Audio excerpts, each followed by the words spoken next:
UTNEC will also be marching to the Magistrates Court, where they will also go and lobby that no bail is awarded to the accused of the murder victim, the late Miss Pepeta.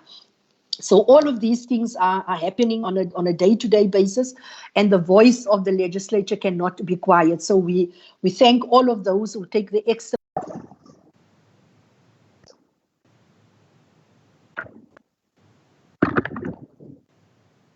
Thanks, Honorable Speaker. Greetings to you and the House.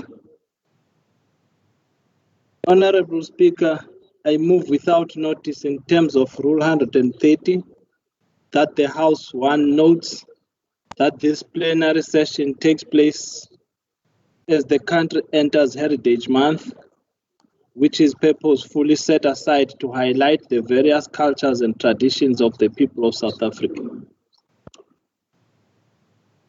Acknowledges that this diversity is the very fiber that weaves together into a delicate artistry and authenticity that is the South African nation.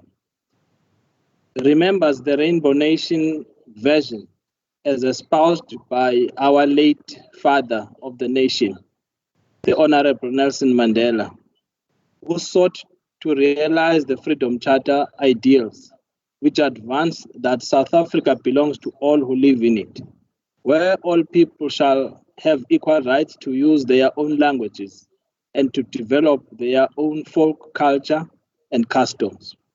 Bemoans the purposeful unraveling of the sound principles of this vision through ever-increasing racial tension, intolerance, and tribalism.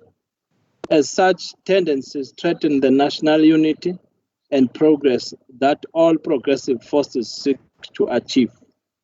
Note that COVID-19 has shown that regardless of our color of skin, class, position, or ethnicity, for sake of salvaging humanity, we need to learn and support each other. There is a wisdom in being each other's brother and sister's keeper. Accepts that heritage plays an important role in promoting cultural diversity, social cohesion, reconciliation, peace, and economic development. And bear in mind the importance of South Africans to reclaim, restore, and preserve the various aspects of living their heritage to address challenges communities are facing today.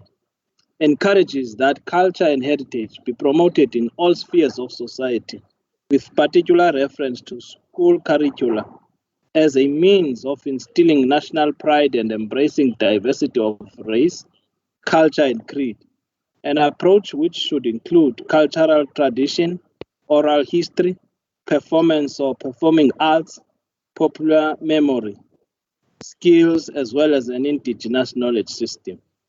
Advocate for the acceptance and preservation of the melting pot of different cultures, which form the glowing tapestry of our heritage that truly reflects and represents the friendly province of the Eastern Cape.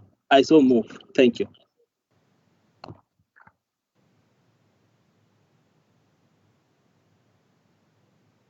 Thank you, Honorable Chief Whip. I put the motion without notice. Great. Agreed. Agreed. Can I just hear a very resounding agreed, not 5 agreeds? Agreed. Thank you, members. Thank you. And that is also sounding far more positive. Honorable members, we now have a notice of motion from Honorable Zibonde. Over to you, Honorable Member. Thank you, Honorable Speaker. Honorable Speaker, I hereby move in terms of Rule 131 of the Standing Rules that this House, noting that a recent report of the Institute of Race Relations revealed that only 33% of children in the country live in households where both parents are present. Many single parents across the country, majority being women, face daily battles to put a plate of food on the table, while incurring great costs to seek and collect child support from a former partner, who often defaults on child support. The courts often take too long to settle child maintenance cases. Single parents often give up as they cannot afford costs of transportation and the days they have to lose at work to attend court. Legislation needs to be strengthened to ensure the payment of child support. The beneficiaries of child maintenance have suffered a double blow during the COVID-19 pandemic, with the Department of Justice failing to effect payments for several months. Therefore resolves that the Department of Social Development and the Department of Justice and Correctional Services collaborate to ensure that parents do not default on child support. That the provincial government continues to intensify the efforts to ensure that child maintenance is prioritized, as non-payment would be to the detriment of the most vulnerable children within the province and the country as a whole. I so move, Honorable Speaker. Thank you. Thank you, Honorable Zibonde. We note the motion and it will be debated at a later stage in accordance with Rule 133.1. Honourable members, I've been informed by the Whippery that there will be no member statements today. But I think, members, I just forgot to mention that once again, as we are gathering here, we must take note of the fact that there are still many of our people that is affected and infected with the COVID-19 coronavirus. We send our heartfelt best wishes to them for a speedy recovery, those who are still in hospital and in ICU. Also, our own staff members that are in quarantine still, we wish them a speedy recovery.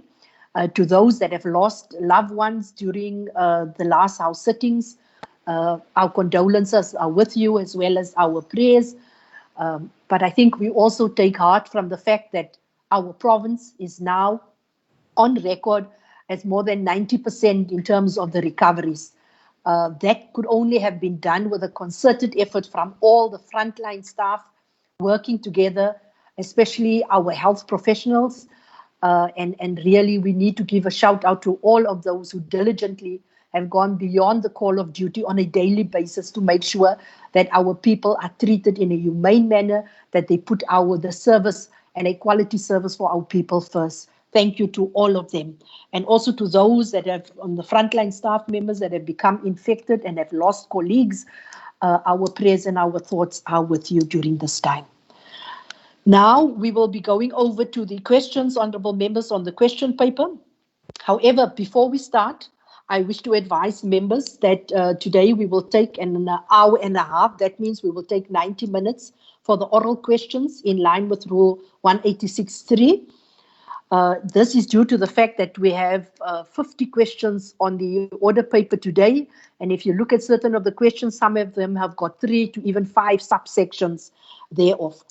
This is necessary in order to ensure that we provide an opportunity to each member of the Executive Council to respond to questions posed to their departments. The order in which questions will be done, all questions to the Premier will be done first, and thereafter we have assigned questions, at least 3 to each department. So members, please don't be worried when you see your question is not there, but we would like to have all of the departments responding to the questions. All of those who will not be able to, after the expiration of the 90 minutes, will not be able to respond. Their written replies, which have been submitted, will then be sent to the honourable members. I will now ask Maria to please flight the questions for us, please. And I will ask, will you be able to flight it, please? Thank you. And the first question is to the Honourable Premier, who is represented by MEC Mvoko from Honourable Woodendal. May I just ask the members who are going to respond, please do not read again for us the questions. It takes time. If they can just go on and respond to perhaps say question 1, subsection 1 or subsection 2, and it will make it so much easier and the flow of those questions. Over to you, MEC Mvoko, Acting Premier. Thank you very much, Honorable Speaker, and good afternoon to all members of the legislation. Question 1, subsection 1, the National Drought Declaration of the 4th of March 2020 lasted up to 4th of June 2020, extended by 1 month to 4th July 2020, and was not further extended. Only Amatole District Municipality declared a local state of drought disaster at its sitting of the council on the 30th of July 2020. 2, the publication will be done by Amatole District Municipality as it is a local state of disaster. The declaration has not been published in the Government Gazette as yet. 3, Sarah Bartman District Municipality area has been allocated an amount of 4,824,000 rand. 4, 35 million rand has been received by the Department of Rural Development and Agrarian Reform and allocated to all 6 district municipalities in the province. The allocation is an outcome of a national declaration of the 4th of March 2020, hence the allocation to all district municipalities. Thank you very much, Honorable Speaker. Thank you, MEC Mvoko. Honorable Odendaal, can we proceed to the next question? Afternoon, Honourable Speaker. Now, I do have a follow-up question for the Honourable Acting Premier. Good afternoon. Why has the Honourable Premier not gazetted a provincial disaster specifically relating to the drought, given the fact that 1.2 million people in Nelson Mandela Bay has a water crisis on their hands, with dam levels standing at only 18% in that municipality, and almost all other municipalities in the Sarah Baartman District Municipality also having severe water problems because of the extended drought? Thank you, Speaker. It's good to see you back in your place. Thank you, Honorable Odendaal. MEC Mvoko, although the question deals that you've originally asked is the renewal of the drought declarations, and now you're asking why has the province not declared a drought declaration. Honorable Mvoko? Thank you very much, Honorable Speaker. I was going to say that this question is completely different to the question asked by earlier by Honorable Odendaal. But on the declaration of a drought, there is a process, Honorable Speaker, and the process starts with the declaration of the drought at a local government level. From local government level, it is then escalated to provincial government. For provincial government, then to declare and gazette a disaster. So that's how the process flows. So if, for an example, Nelson Mandela municipality has not declared a disaster as a local state, there is not a chance that the provincial government will then declare for Nelson Mandela when it has not. That's how the process flows. But we will, because that is a new question, we'll make a follow-up and we will respond to Honorable Odendaal. Thank you, Honorable Speaker. Thank you, MEC Mvoko. Question 2 from Honorable Botha to the Premier. MEC Mvoko. Thank you very much, Honorable Speaker. Question 2.1. The Provincial Treasury was mandated by the Office of the Premier to investigate all COVID-19 related procurement. For this purpose, a database of all procurement is being constructed, as well as a process of sample testing of products procured. The Treasury is also looking at coordinating the efforts of the AGSA and SIU to avoid a duplication of effort. and the Treasury team will attempt to ensure the HSA will be getting priority access to documents and to share as much as possible information with the SIU. 2, the value of the transactions to be reviewed will be all the reported COVID-19 spend to date, with a projected cut-off planned to be the end of September 2020. 3, considering the investigation is still at an early stage, with final reports only to be released after most of these transactions have been concluded, it is not yet possible to determine what is the value of potential losses or the recoverability thereof. Thank you, Honorable Speaker. Thank you, MEC Mvoko. Honorable Botha, are you fine with the response? Honorable Chair, Speaker, yeah, thank you very much. I'm happy with that. Thank you. Thank you. Third question from Honorable Stevenson to the Premier. MEC Mvoko. Thank you very much, Honorable Speaker. One, the Department of Public Service and Administration was tasked with the responsibility to develop a national framework on how to conduct lifestyle audits in the public service. The national framework is supposed to give direction to all the provinces on how the process of conducting lifestyle audits should ensue.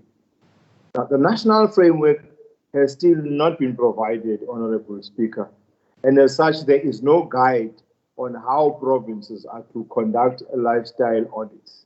However, as the Eastern Cape government, we took own initiative to approach the Minister of State Security to authorize the State Security Agency to conduct the lifestyle audit. The Minister has authorized the State Security Agency accordingly, and the documents from all the MECs and the Director General are with the agency already. The next cohort will be heads of department, chief financial officer, and other senior officials. 2, I'm sure has been catered for in 1, Honorable Speaker. 3, 2 and 3 have been catered for, but I can say that the State Security Agency has not as yet, which is B of it, provided time frames. And on 4, it's important, though it's part of 3, but it's important to emphasize that for other levels of senior management, lifestyle audit will be conducted once government policy currently being developed through DPSA has been finalized, which is what I spoke about earlier. Thank you, Honorable Speaker. Thank you, MEC Mvoko. Honorable Stevenson, are you fine with the response?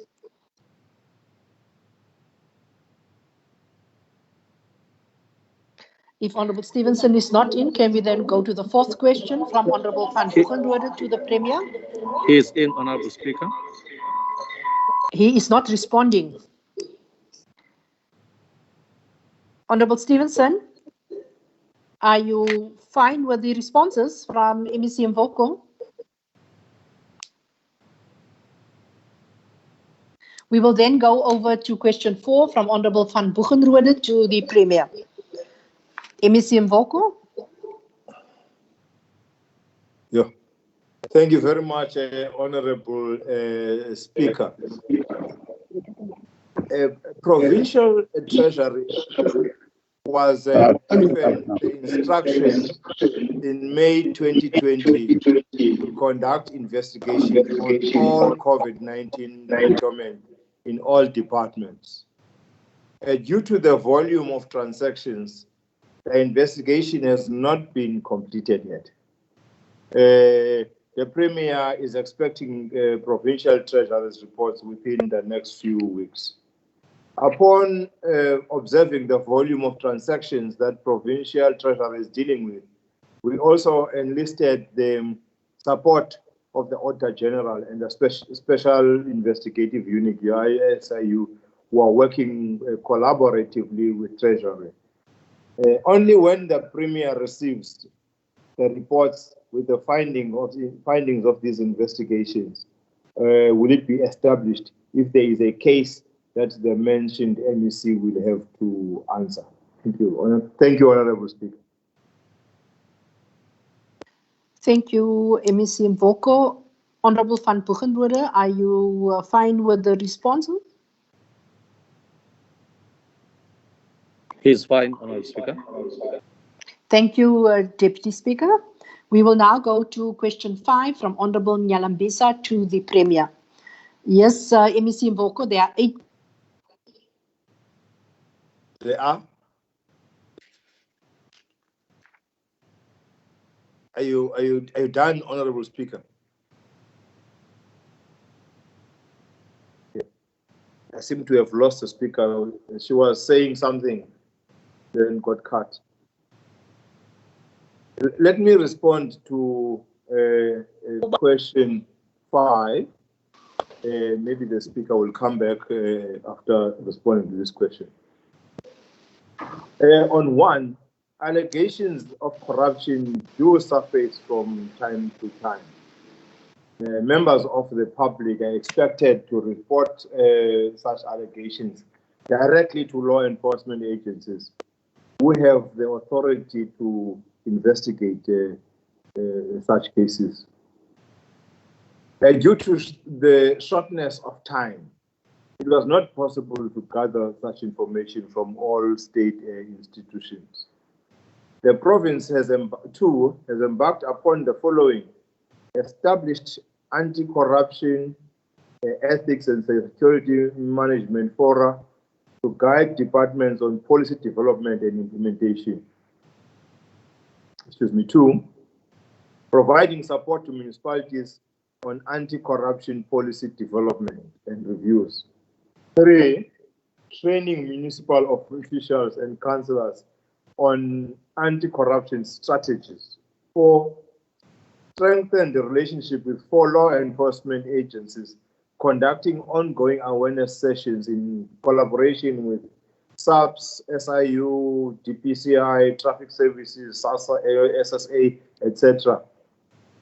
Established a Back to Ethics School program aimed at reaching learners and encourage ethical behavior. On question 3,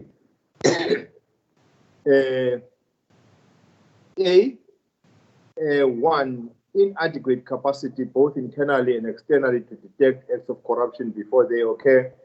The reluctance by community members and officials to report corrupt activities. 2, collaboration in acts of corruption by officials with service providers.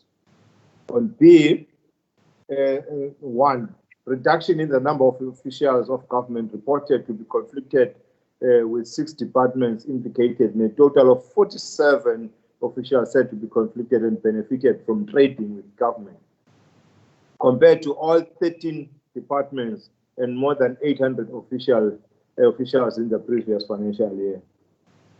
2, an ethics management infrastructure was created in all 13 departments in order to address unethical behavior and promote integrity in provincial government. 3, reduction in the number of identified fraud risks from 163 high risks identified in all departments to 69 that remain high, which means that departments managed to mitigate 94 of the high risks that have been identified. 4, the provincial SMS disclosure has improved from 97% to 98%, with 12 departments achieving 100% against 7 departments in the previous reporting cycle. Thank you very much, Honorable Speaker. Thank you, MEC Mvoko. Honorable Nyalambisa, are you fine with the responses?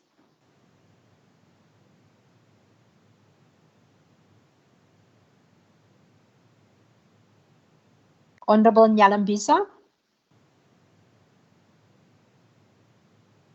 We will then go to question 6, also from Honorable Nyalambisa to the Premier. MEC Mvoko. Thank you very much, Honorable Speaker, once again.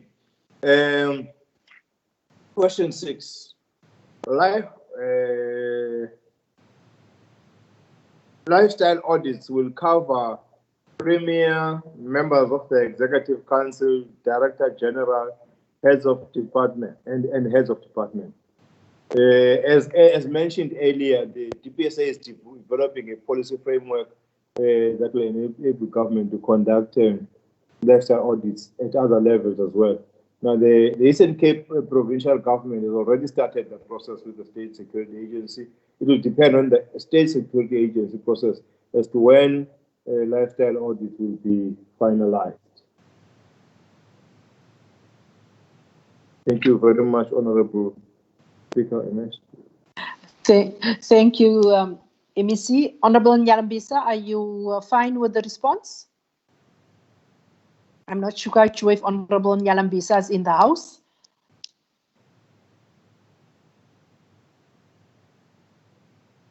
The seventh question to the Premier from Honorable Bese, MEC Mvoko. Over to you. Thanks once again, Honorable Speaker. One, catalytic projects, including economic infrastructure, remain central to the program of economic growth and job creation. Where there are opportunities for projects to be implemented by national state-owned corporations within the province, the provincial government will remain steadfast in supporting and enabling the implementation of these projects. Where there are factors at the national sphere which lead to the delay or deferment of some projects, the province nevertheless continues to engage on those projects where possible. On manganese, the Department of Environmental Affairs approved an environmental authorization for the period on 18th July 2014. And two, after an amendment to the Department of Environmental Affairs on 27th March 2015, the environmental authorization was valid for 5 years up until 27th March 2020. Three, as Transnet had not started with construction of the project at that date, Transnet applied for extension on 14th February 2020 to extend the environmental authorization by another 5 years. This was granted on the 24th of March 2020. This Transnet has up to 27th March 2025 to start the construction of the project. Four, the manganese terminal operator, transport port terminal, was appointed through Section 79. Five, land acquisition from Kuha SZ by Transnet for the project was concluded in November 2019. On Tombo Oil Refinery,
Very progressive step, Honorable Speaker.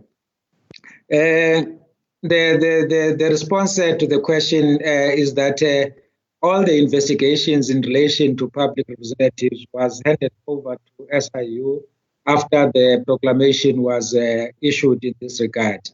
And the investigation is currently at an initial phase. And at this stage, the number is not known in terms of the number of public representatives that are affected. We can only know post the investigation through the SIU. And the local government anti-corruption forum has been established under the leadership of National Cocta and SIU in regarding such matter. However, at this phase, there is no names shared yet, as Eastern Cape Province is represented in the forum by Cocta, and as such updates will be made available in due course. And then again, this information shall be made available as soon as there is collation of evidence material in this regard by SIU, as it is the priority of the SIU currently. That SIU has prioritized all COVID-19 cases, and therefore once it's done its investigation, that information can be made available at that point. Thank you, Honourable Speaker. Thank you, MEC Ngata. Honourable Knudsen, are you satisfied with the response? Honourable Knudsen? Thank you, Honourable Speaker. I'm satisfied with the response. Thank you. Thank you so much, Honourable Member. Question number 10 from Honourable Zibonda, also to MEC Ngata. Over to you, MEC. Okay. The department is coordinating 39 municipalities to get the information, and this work is still underway. Once the information is fully packaged, it will be made available to the honourable member. And that the information, that is section part 2 of this question, the information expected from the municipalities as cited above will cover the total budgeted amounts and expenditure as contained in the question. And that there is an annual contractor on site, question number 3, which is doing the installation of water and sewer lines inside the swimming pool site. And we have also been told by the municipality, excuse me, the tender for the principal contractor to do the works for phase 1 of the upgrade of the pool to make it functional is currently at an evaluation stage. Thank you, Honourable Speaker. Thank you, MEC Ngata. Honourable Sibonda, are you satisfied with the responses? Thank you, Honourable Speaker. I've got no follow-up. Thank you. Thank you, ma'am. Then question 11 from Honourable Kasim, also to the MEC Ngata. Thank you, Honourable Speaker. The Amatola District Municipality is currently attending to the Kubusi raw water pumps, and they are being resolved under reprioritization projects. And the part 2 of the question is that the plant is currently operational and powered using a diesel generator. And Amatlati local municipality allocated 3 million funds to repair the power supply. And that there is no local business people that were businesses that were affected negatively, from what we know.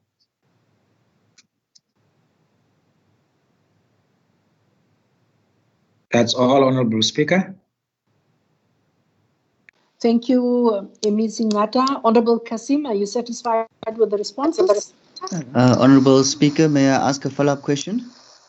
Yes, Honourable Kasim, as long as it relates to the question that you have asked there and not a new one. Please, Honourable Member. Of course, Honourable Speaker, I will do so. Honourable MEC, thank you very much for your response. Honourable MEC, I'd like to ask, in terms of the fixing of the power supply, is it possible to give a timeline in this respect? When would the MEC expect this to be fixed so that the wastewater treatment works is 100% operational? And just to ask the MEC if he's aware of two other things, because there was one section that I didn't hear the response, but I'll just ask the MEC if he's aware of two other matters. The first is that the generator that is there, I've seen the generator, Honorable MEC, it only allows for 50% of the sewage to be treated. I just wanted to see whether the MEC is aware of that, and whether or not the MEC is aware that the local business people in the town are willing to come in and assist, and how that can be facilitated, if they would like to assist in this respect. Over to you, MEC Ngaka. Thank you, Honorable Speaker and Honorable Kasim. The other part of your questions are answered in the next question that is going to follow. There is a response there, and I am not aware about the point you're raising, but as it relates to timelines, I can only be able to provide that if I return back to that sphere of government to say they must give me timelines, as that was not part of your initial question. But I'm more than willing to go and find out from them. And from the response they've given us is that the use of the generator using diesel has been able to provide the necessary capacity to ensure that support is provided for the community there. I am not aware of any shortage so far, because the response is that at this point there is no crisis, because there is this backup capacity, and that there is this 3 million allocated so that the problem can be resolved. Thank you, MEC. Thank you, MEC. We will now go to question 17. Remember, I said that we have tried to allocate at least 3 questions to each of the departments, so that we can have all departments responding. So members, do not fear, all the written responses have been received. Question 17 is from Honorable Makubela to the MEC responsible for education, MEC Blacks. Over to you, MEC. Thanks, Honorable Speaker. The grade 12 learners at quintile 1, 2, 3 are each to be issued a tablet and a SIM card, and enable them to access the learning support material online, and lessons being broadcasted by the Department of Education as at the 17th of August 2020. We have delivered 49,155 tablets, including the SIM cards. Honorable Speaker.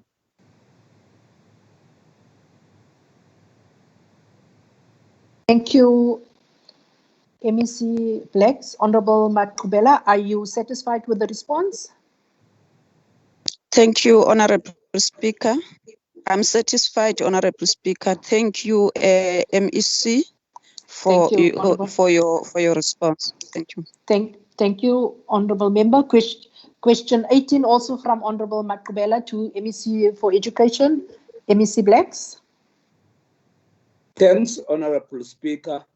All schools have received their 3-month supply of PPEs, with the inclusive of all items as required through the procurement processes, without mentioning them as listed here.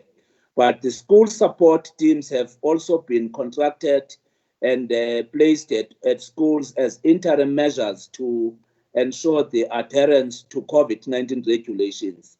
In addition to that, Honorable Speaker, the schools have also elected to utilize different variations of their school timetables to ensure that the school distancing rule is applied.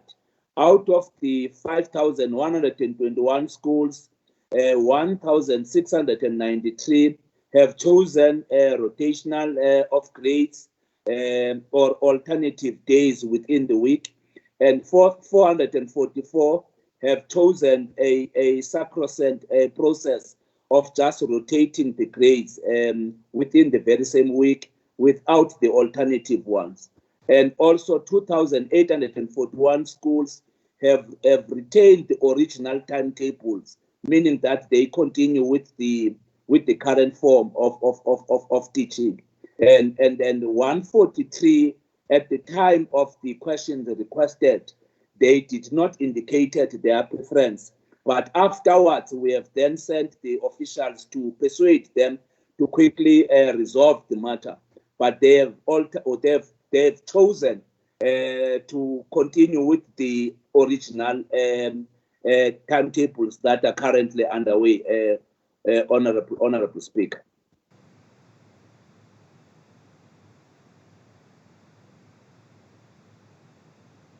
I'm through, Honorable Speaker. Did you respond to the second part of the water and sanitation, Honorable MEC? The first part deals with the state of readiness, and the second part deals with the provision of water and sanitation.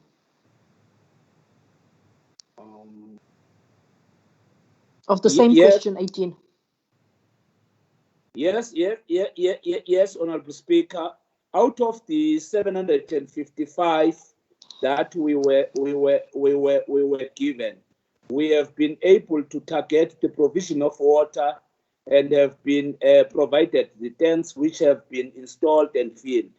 The 10 schools at which the Honorable Speaker, the 10 schools at which the installation was not finalized in the Amatole East during the time of the question has been filled ever since the schools have just returned back now.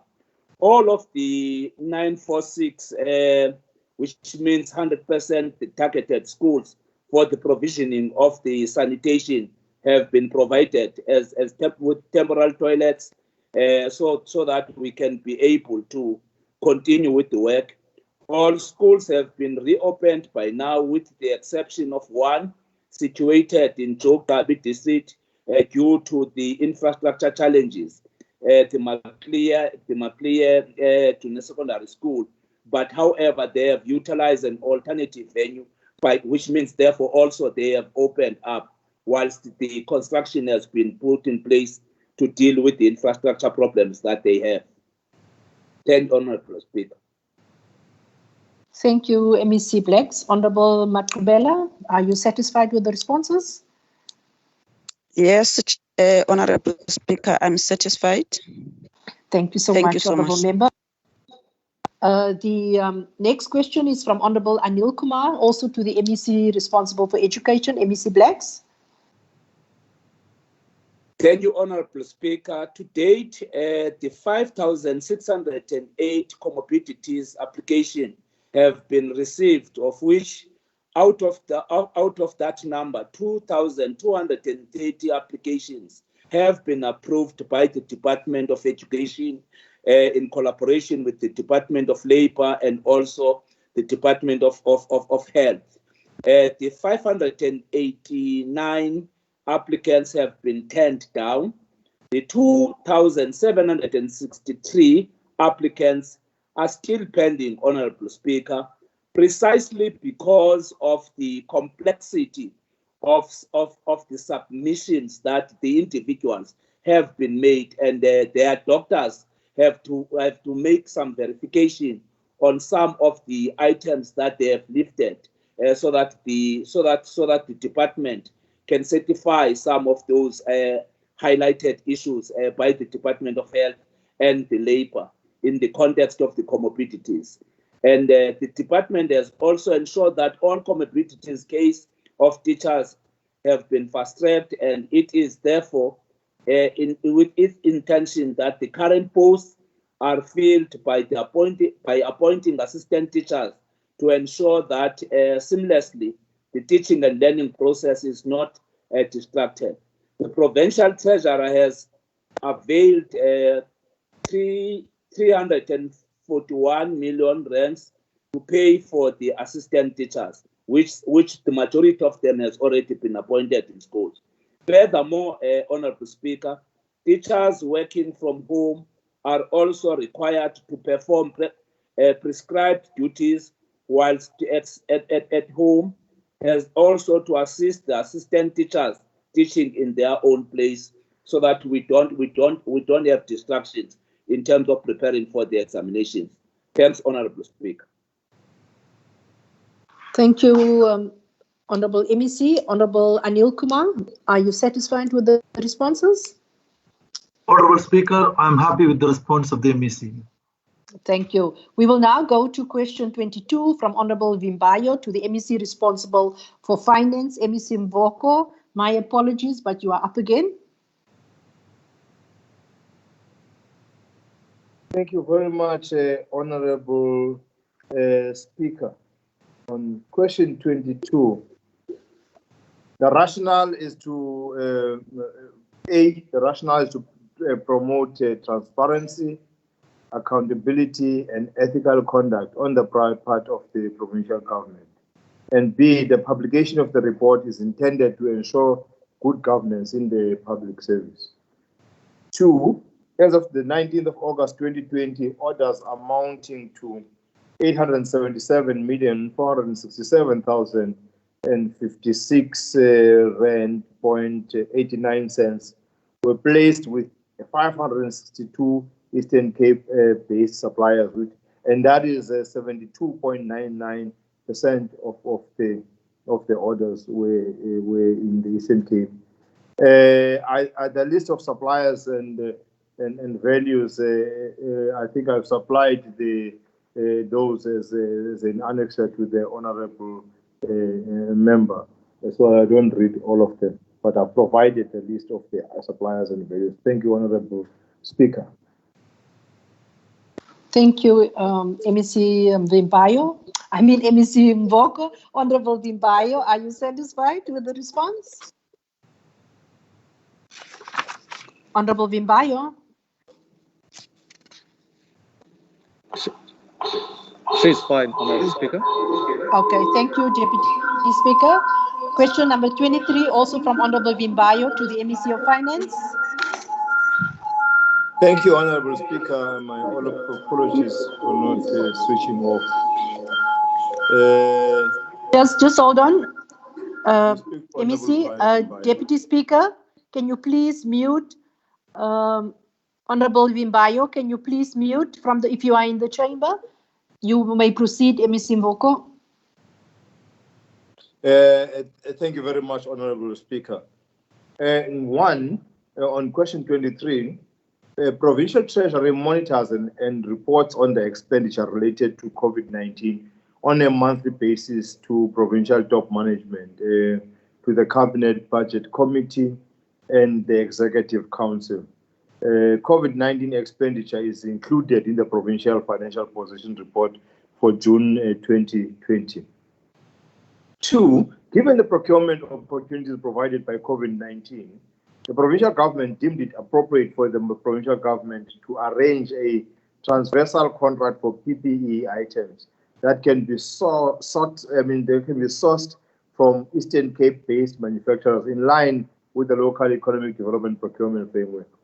Provincial Treasury, in conjunction with other provincial departments and public entities, has commenced with the process of arranging the contract. The PPE bid is subdivided or broken down into 3 categories: textile sector, chemicals and plastics, general supplies, which is items that are not manufactured within the province. The process of evaluation is currently underway. By arranging such a contract, the province will derive the benefits of the economies of scale, and the supply chain management practitioners will be relieved from the burden of repetitive buying and focus on others, and they will be able to focus on other strategic activities. This will shorten the procurement lead time quite significantly. Thank you very much, Honorable Speaker. Thank you, Honorable MEC. Honorable Vimbayo, are you satisfied with the responses? You don't have to go up front. You can just respond from where you are, Honorable Vimbayo, if you are satisfied.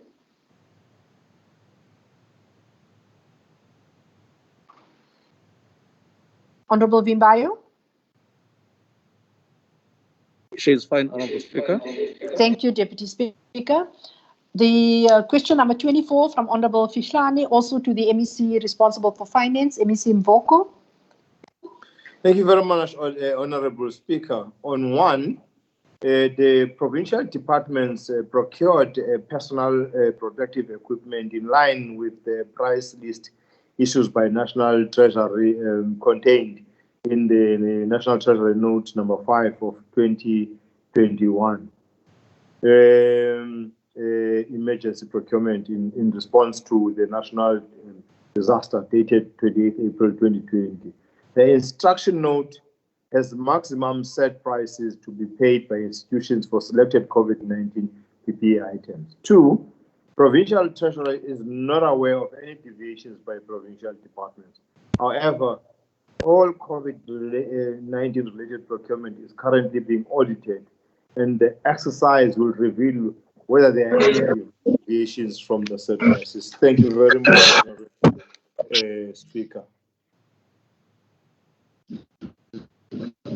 Thank you, MEC Voko. I'm not quite sure what is happening now. It might be from the House. Honorable Fihlani, are you satisfied with the responses? She is, Honorable Speaker. Thank you so much, Deputy Speaker. Question number 25 from Honorable Woodendal to the MEC responsible for health. MEC Gomba, over to you.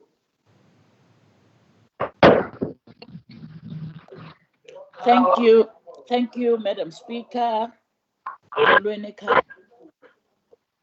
On part 1 of the question, on pine beds.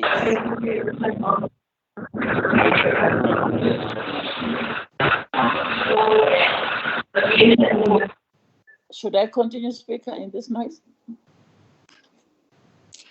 200 of the 400 delivered beds paid to date, and the amount for that is 398,590. On manual beds, there's no payment to date. On ICU beds, there's no expenditure to date. However, payment processes are underway for the 258 beds delivered already. On section 2 of the question, on the 258 ICU beds, they have been procured and delivered to facilities. 150 additional ICU beds awarded, however, awaiting confirmation of facilities and infrastructure projects underway by Department of Public Works before purchase orders can be issued. On the 408 manual 4-section beds, they have been purchased and distribution has commenced. On 700 pine beds meant for the field hospitals, 400 of which have been delivered. And the department intends to negotiate cancellation of orders for those beds which have not yet been delivered, since the field hospitals are no longer taking place. On section 3 of the question, on ICU beds, the average price range was 30,216 Rand 30 up to 58,422.56, and average price awarded is 46,824.92 cents. On the 4-section beds, the average price is 26,372 Rand 63 cents. On pine beds, average price is 1,992 Rand 95 cents. On section 4 of the question, on the 258 ICU beds, they were procured using deviation processes based on confirmed available beds in the country. And on the 150 ICU beds awarded, they were based on competitive bid process. On the 408 manual beds, the 4-section beds, they were awarded based on a competitive bid process. Thank you, Honorable Speaker. Thank you, MEC Gomba. Honorable Woodendal, are you satisfied with the responses? Thank you very much, Speaker. I am. Thank you. Question 26 from Honorable Cowley, also to MEC responsible for health. MEC Gomba. Thank you, Honorable Speaker, on Section 1, the response is yes, and a comprehensive standard operating procedure has been drawn up and was communicated to all district managers for implementation. And that is appended as Annexure 1, the SOP itself. On Section 2, swabs of the deceased are taken at the scene, which is place of death, by EMS where applicable, or by the nearest health facility to which the funeral parlor will be taking the body for a swab and the confirmation of death. On Section 3 of the question, yes, district managers are working together with funeral parlors and mortuaries in the implementation of the SOP, that all sudden deaths that had not been attended to by EMS should be transported to a nearby health facility for swabs and confirmation of death. On Section 4, the Department of Health in the Eastern Cape does not have a system that can be used to reliably and accurately adjust the mortality statistics retrospectively, but is currently ensuring that all COVID-19 related deaths are captured with accuracy as they happen through the implementation of the SOP. Thank you, Madam Speaker. Thank you, MEC Gomba. Honorable Cowley, are you satisfied with the responses? Honorable Cowley. Hello, thank you, Speaker. Yes, I am satisfied. Thank you very much, Speaker. Thank you, Honorable Member. We now go to question, what is it? 27. 27 years. So thanks, MEC. also from Honorable Cowley to the MEC. Thanks, MEC Gomba. Thank you very much. On Section 1 of the question, in terms of the administrative interventions, which is all about that, I respond to say theft is defined as physical removal of an object that is capable of being stolen without the consent of the owner, and with the intention of depriving the owner of it permanently. There is usually a motive of intention behind the theft of data held by the department, which has numerous factors attributed to. In terms of Section 27(2) of the Constitution, the state must take reasonable legislative and other measures within its available resources to achieve the progressive realization of the right of the people of South Africa to have access to healthcare services, including reproductive health care. Furthermore, in terms of National Health Act, and with particular reference to Section 13, 14, and 17, the state is obliged to keep the record, ensure confidentiality and protection of record.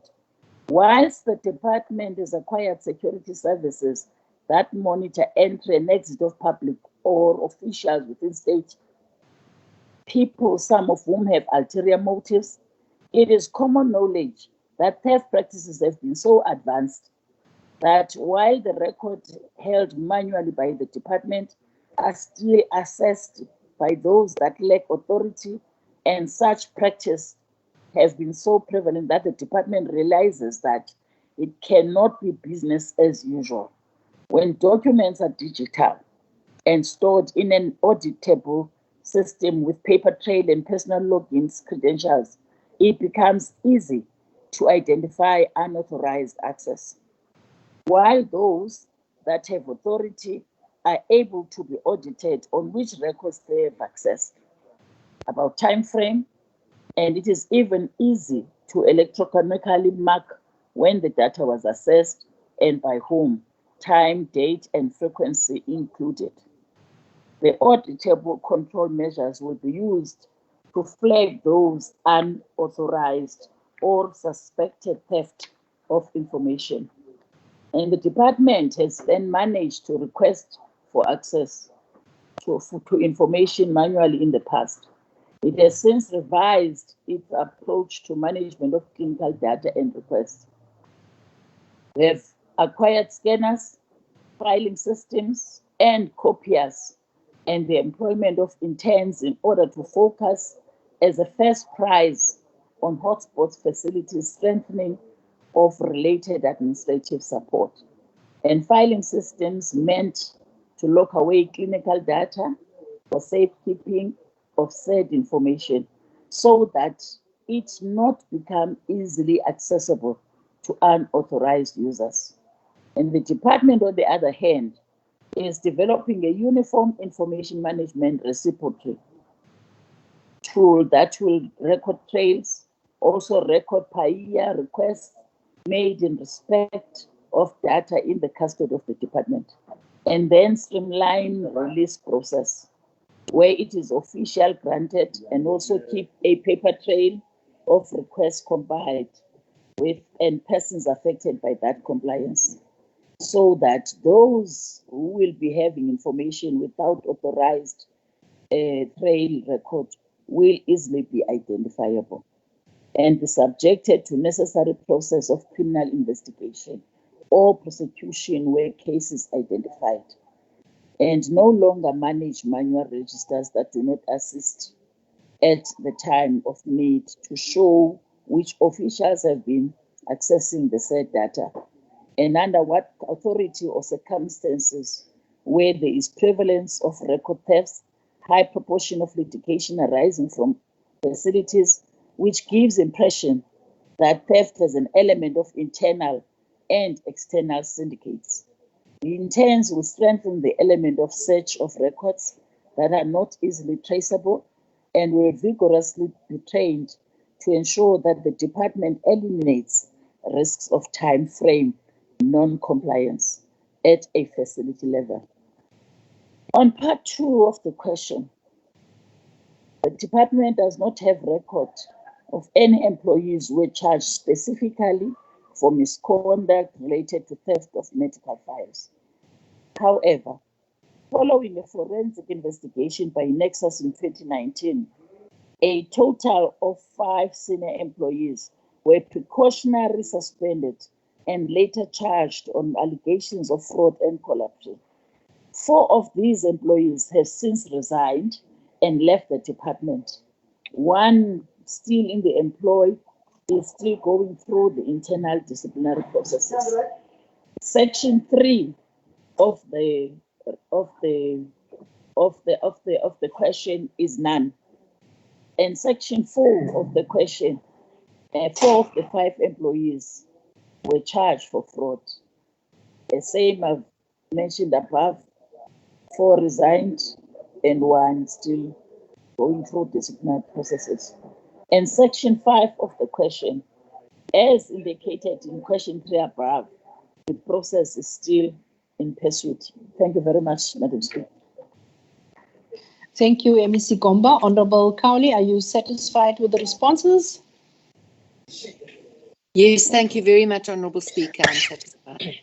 Okay, we will now go to question 33 from Honourable Magaka to MEC responsible for human settlements. Honourable Peters.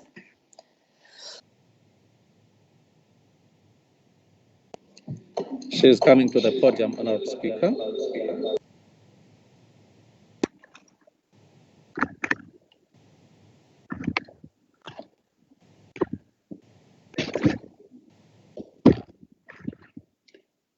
Good afternoon, Honourable Speaker, Deputy Speaker, Premier, and all the members of the Assembly of the Provincial Legislature.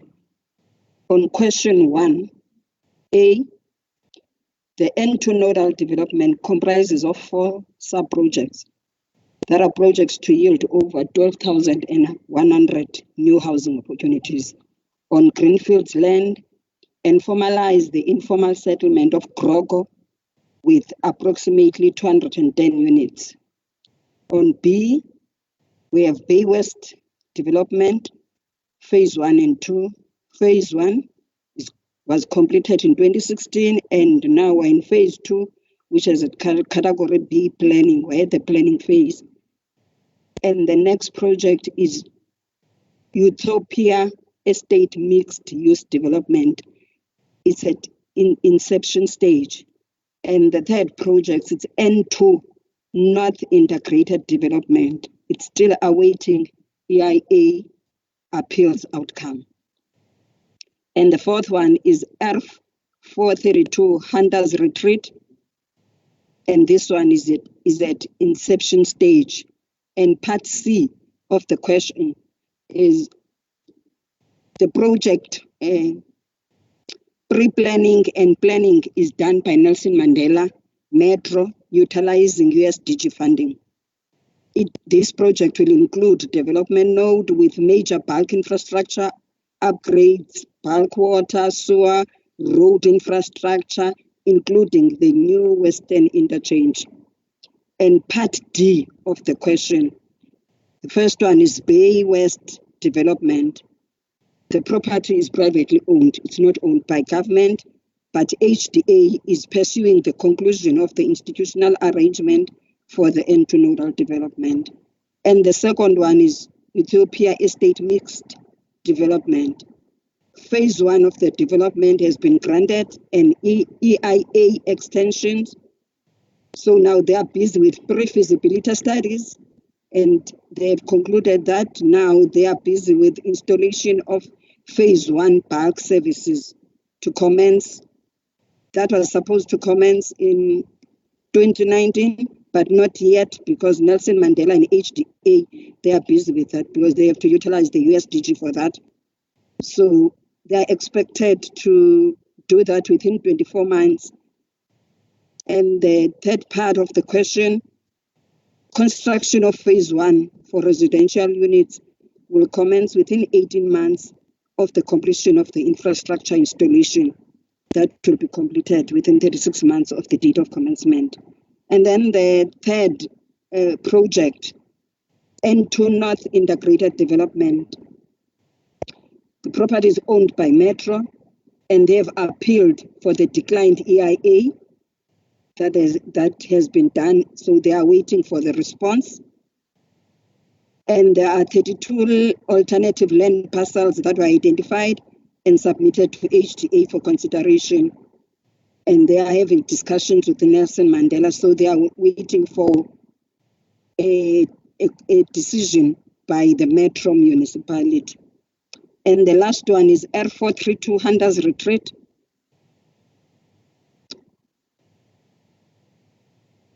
This land is currently partially occupied by an informal settlement libizwa by Grogro. Feasibility studies have been completed and they are currently being taken through council structures for consideration. So we're waiting the report of council, and also that will require assistance in land acquisition and funding and negotiations. And this is highly dependent on access road, which will be a continuation of Bay West Drive. And part E of the question, it's Nelson Mandela, Bay Metro, and the province. And part F, the estimated budget is approximately 44 billion. And part G, the department will be funding the portion of the IRDP that will be determined once planning is completed, and also will be playing an oversight role monitoring the project. And part H of the question, part of the project that is Utopia Estate Mixed Use Development is planned for a period of 5 years. This will also depend on the availability of budget per financial year. Timelines of other phases will be determined by various pre-planning and planning activities such as EIA, feasibility studies, bulk services, acquisition of land, etc. Thank you, Honorable Speaker. Thank you, MEC Petersen. Honorable Magaka, are you satisfied with the responses? He is satisfied, Honourable Speaker. Thank you. Also, question 34 to the MEC for Human Settlements from Honorable Magaka. Thank you, MEC. Honorable. Thank you, Honorable Speaker. On this question, yes, the department will decommit during the year under review. However, the process has not yet commenced. So on A, we do not know as of now which projects will be decommitting as we are starting with that process. And B, Honorable Speaker, the municipalities, we are not sure yet which ones. And in C, also the plans that we'll put in place, we'll know when we exactly know which projects will be decommitting in this financial year. Thank you, Honorable Speaker.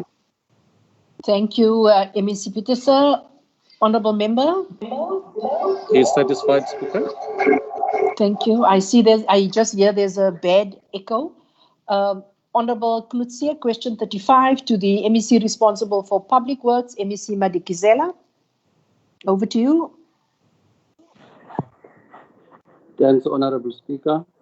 On question 35,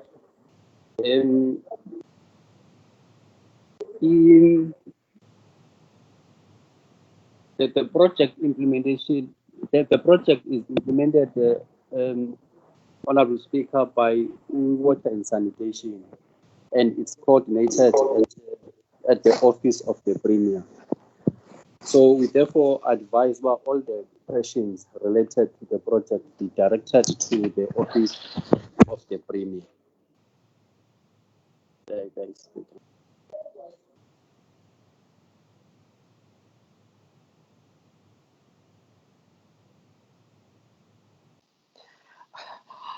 Honorable Klutsia, there is the response from MEC Madikizela. Can we then go to question 36 from Honorable Konza, also to the MEC responsible for public works? Okay, thanks, Speaker.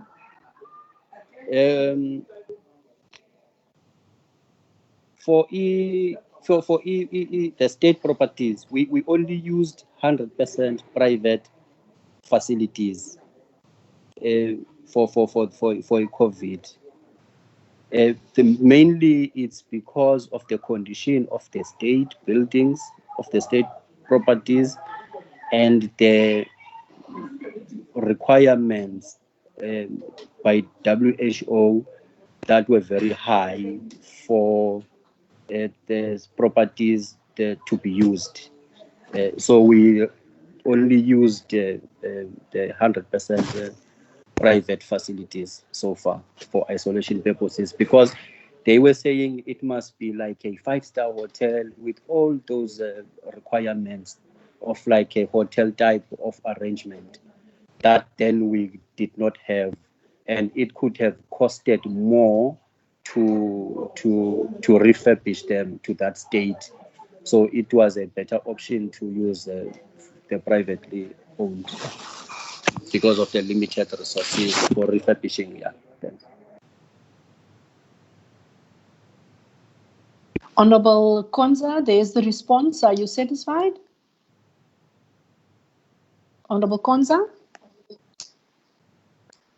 Thank you, Honorable Speaker. Yes, I am satisfied, Honorable Speaker, with one. Thank you, ma'am. Question 37 from Honorable Makashela to the MEC responsible for public works, MEC Madikizela. Thanks, Speaker. After the lockdown, because the EPWP workers were not essential services, they could not work, but they were paid money, so there was no negative impact on their livelihood. They were paid. That's a direct.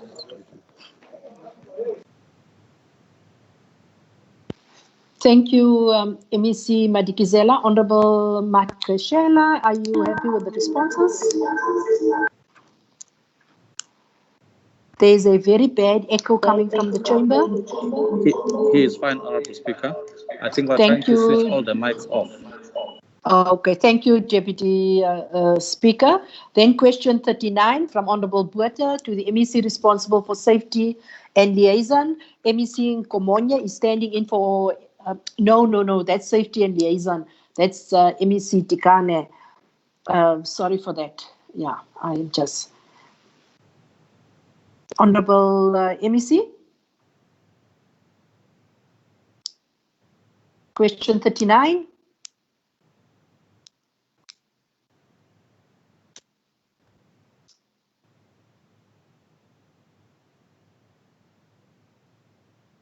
Thank you, Honorable Speaker. Good afternoon, Honorable members.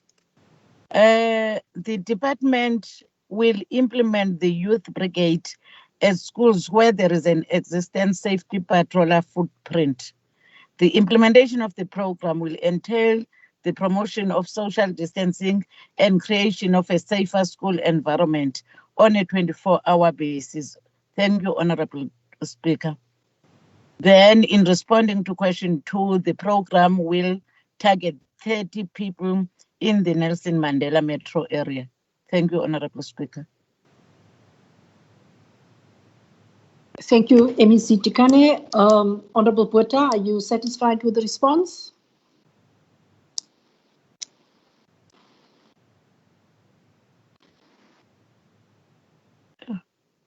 Did you respond, MEC, to Thank the you, second Honorable. part that deals with the value of the cigarettes Okay. and tobacco products?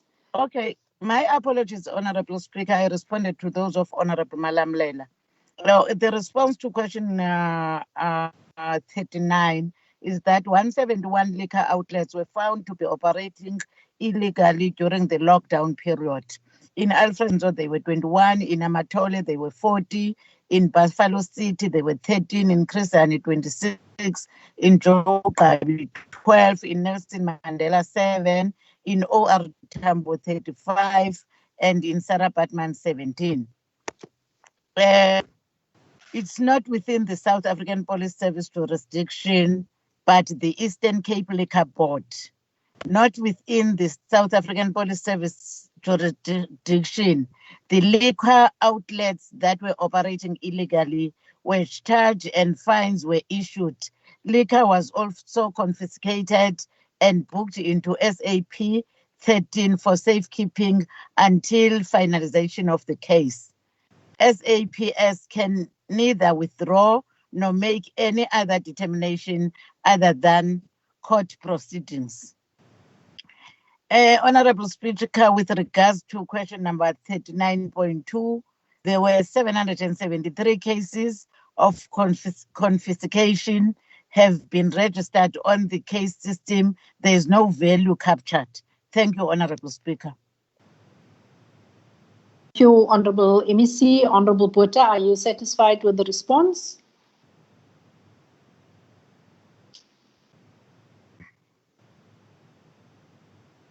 Honorable Buerta?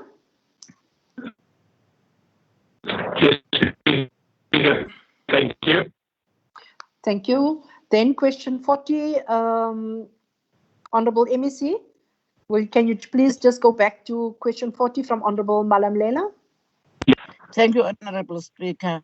The department will implement the Youth Brigade program at schools where there is an existent safety patroller footprint. The implementation of the program will entail the promotion of social distancing and creation of a safer school environment on a 24-hour service basis. The program will target 30 young people in the Nelson Mandela Metro. Thank you, Honorable Speaker. Thank you, MEC. Honorable Malam Leila, are you satisfied with the response? Thank you very much, Honorable Speaker. Yes, I'm satisfied. Thank you. very Question. much. Thank you. Question 41, also from Honorable Malam Leila to MEC. Responsible for safety and liaison. Thank you, Honorable Speaker. As instructed through the National Joint Priority Committee for Rural Safety, priority committees must be established at all levels. The objectives of the priority committee are to create a communication mechanism between the South African Police Service and all role players within the rural community, including government, organized agriculture, farmers associations, and NGOs. The second one is to jointly determine strategic direction and priorities regarding rural safety, to monitor all serious incidents in the rural community at provincial and station level, to analyze cases and assess, determine trends and modus operandi, to communicate and share such information with role players in order to implement proactive measures.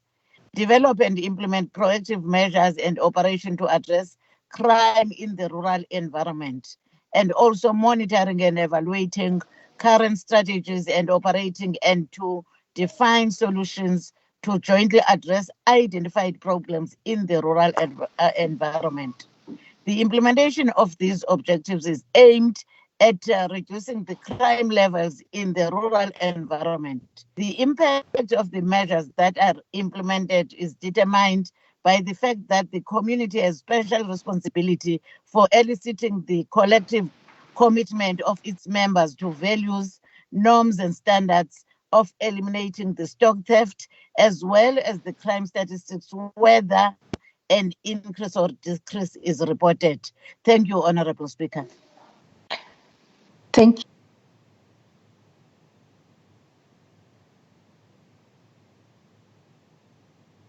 Honorable Malamlela, are you satisfied with the response? Yes, Honorable Speaker. Thank you very much. Thank you, Honorable Member. Question 42 from Honorable Van Vieren to the MEC responsible for social development. MEC Komonye is standing in for MEC Lucidi. Over to you, MEC Komonye.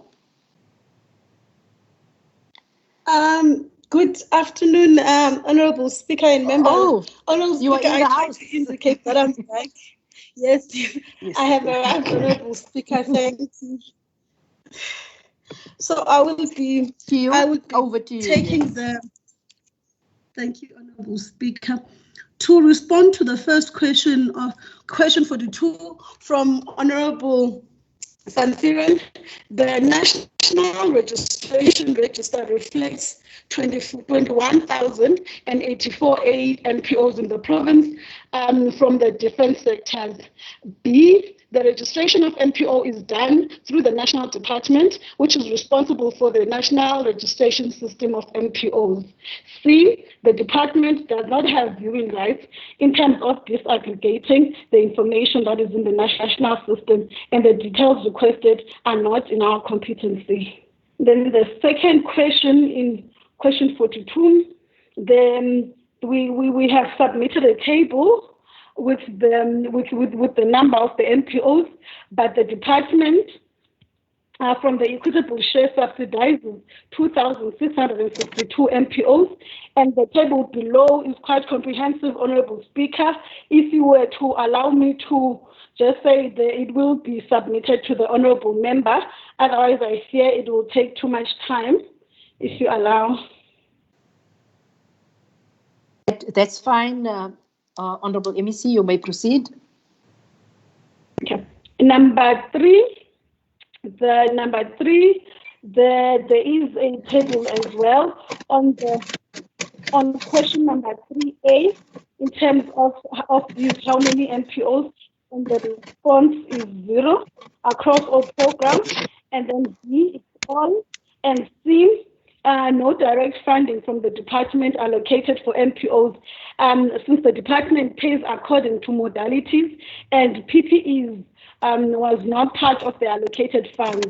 Sanitizers, which were distributed to all organizations, were donated through the National Department of Social Development. Then the last question, the department has already mentioned, it only provides funding to the NPOs and does not procure any specific items for them. Thank you, Honorable Speaker. Thank you, MEC Lucidi. Honorable Van Vieren, are you satisfied with the responses?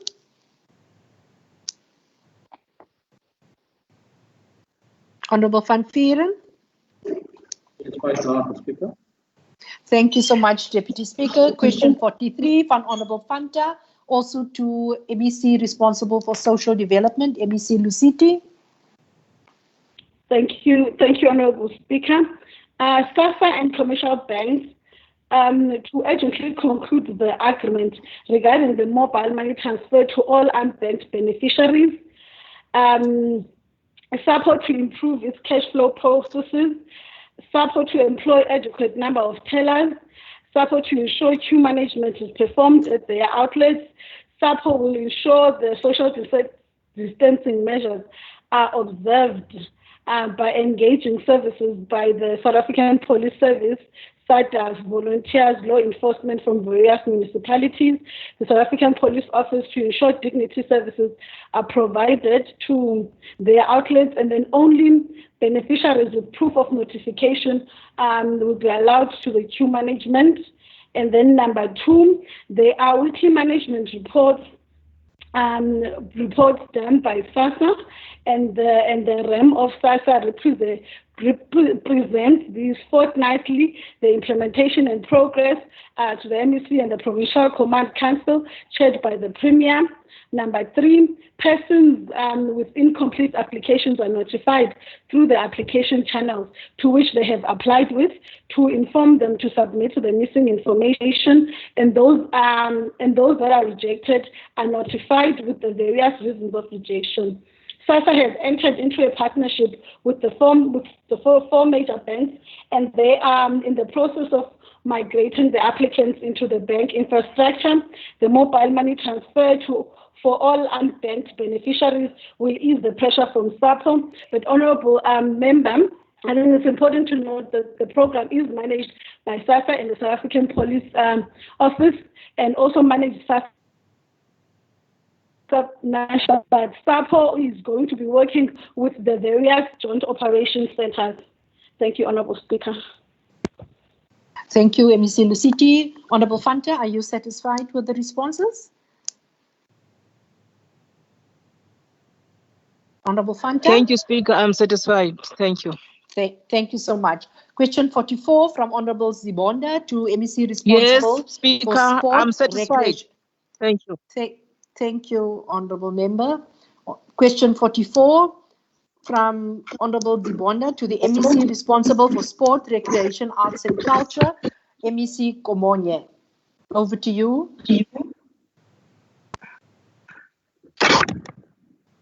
Good afternoon, Honourable. Good afternoon, Honourable Speaker. Good afternoon, Honourable Deputy Speaker here in the House.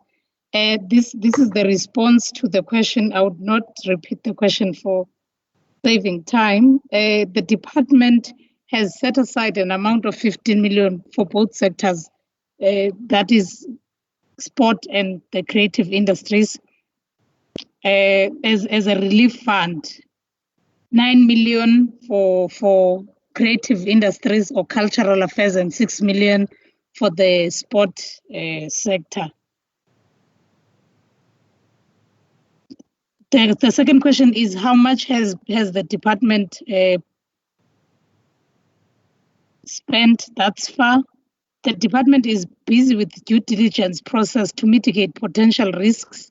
Successful applicants have been requested to submit outstanding documents and confirm important information that would assist with the processing of payment, and thus no payment has been effected yet. Shall I continue, Honourable Speaker, and deal with the part 3 of the question? Please, Honourable MEC, can you just deal with all of the questions and do not read the question? Just respond. Thank you. Okay, thank you so much. We received 597 applications for arts and culture sector, and the Honourable Member will be furnished with the breakdown of those applications, but shall I say indicate that the highest number we received was from Buffalo City, being 163, and the lowest number we received was in Sarah Padman, 24. With respect to sport, we received 261 applications. The highest number is 167 from Buffalo City, and the lowest number is 2 from Alfred. And so we have not received any applications from Joe Kabi. So the total number of applications received is 858.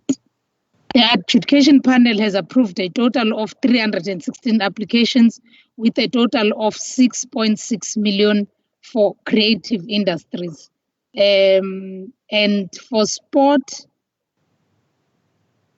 we have, I will not go into details, Honorable Speaker, just to save time. For sport, the breakdown is as follows. We have received and approved 104 applications from athletes, 10 from clubs, and fitness instructors, 12. I will not deal with the other details. The honorable member will get them in a written format. The next question is with respect to challenges. We have the following are the challenges we have experienced in the process of dealing with the applications. In some of the applications, there was no attachment of the required document as per the criteria, and there's been a lack of mobilization by particularly the federations, hence the low number of applications from the district. Question number 45, with respect to red location, the response Honorable is... member, can you Yes, just hold there? Can you just hold there? Honorable Sibonda, are you satisfied with the response from MEC? Thank you, Honorable Speaker. May I ask a follow-up? Yes, Honorable Sibonda. Thank you, Honorable Speaker. My first follow-up would be, when does the MEC envisage that the payments will be impacted, given the fact that it's 5 months already since we've locked down? And the second one, the MEC said, when she mentioned the challenges that they faced, is that the applications were incomplete. How were the applicants assisted by the department, making sure that they know what to submit and when submit them? Thank you, Chair. Thank you, Honorable Sibonda. Over to you, MEC Komonya. The first follow-up question, Honorable Speaker. The department has not taken 5 months to start and conclude the process. The process started on the 24th of May and was concluded on the 25th of August, and that gives you a period of about 2 months. So we are envisaging that the payments would be done at the end of September, because there's only few documents that it's just the confirmation of the banking details that we are waiting for from the successful applicant. So it has not taken 5 months. And the second part is the second question, follow-up question that was asked is, I can't remember. It was, can I remind you, how did the department assist those that had challenges with the providing the required documentation? Thank you so much, Honorable Speaker. We made adverts on the criteria first, and we assigned our officials to assist in the district levels, to assist those applicants to fill the forms and submit them accordingly, and we collected the forms. So that is the assistance we have given to the athletes and the artists. We have also worked with federations as well as CIFSA, which is an association of artists, to relay the information as well as assist the athletes and artists in terms of filling the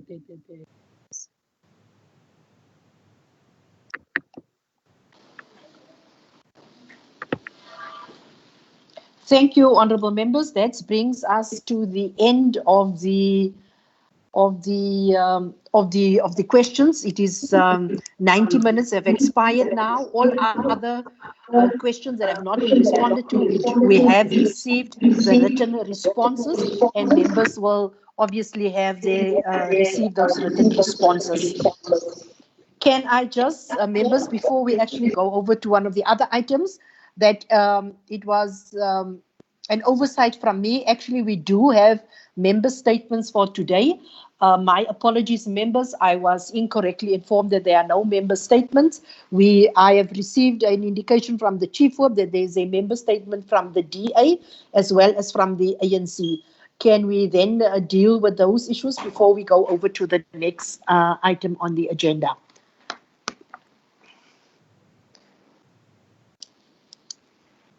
The member statements, please. Thank you, Madam Speaker. This is Honourable Cowley from the DA. May I proceed? Yes, ma'am, you may proceed. Thank you very much. On the 25th of May this year, I put a motion with notice to the House in terms of Section 131 of the Eastern Cape Standing Rules of Order that called for the House to resolve that the Premier dismiss the MEC for health. During a multi-party whips meeting, the ANC objected to the motion being debated based on faulty legal advice given to them that it is unconstitutional to debate a motion of no confidence in an individual member of the Executive Council. I sought high-level legal opinion in this regard, and because my motion was not a motion of no confidence, it is not subject to the provisions as stated by Section 141 of the Constitution. It is simply a notice of motion calling for a resolution in terms of which the Premier should dismiss the MEC for health. Furthermore, it is not unconstitutional to take a stance on whether the MEC is competent to fulfil her duties, because the result of the debate is not binding on the Premier. The discretion lies with him as to whether he acts upon the resolution if it is passed. The ANC's attempt to muzzle the opposition parties to protect their own failures is pathetic and expected. It says more about the desperate state of the ruling party, which, despite publicly denouncing corruption and criminality, would rather protect an alleged criminal than appoint a qualified and competent champion for health in the province. Some of the failures under the MEC's watch are continued chronic understaffing of all hospitals and almost all clinics, putting the workers under immense strain. Hospitals and clinics managed by unqualified officials. Honourable Speaker. Honourable Speaker. I think you can protect me, Speaker. I'm finished. Honourable Saziwa, what is your problem? Can I call for an order, Honourable Speaker? What is your order, Honourable Saziwa? The honourable member is stating that the MEC is a criminal and no court has found it to be a criminal. So that is the order I'm calling for. She must withdraw that part.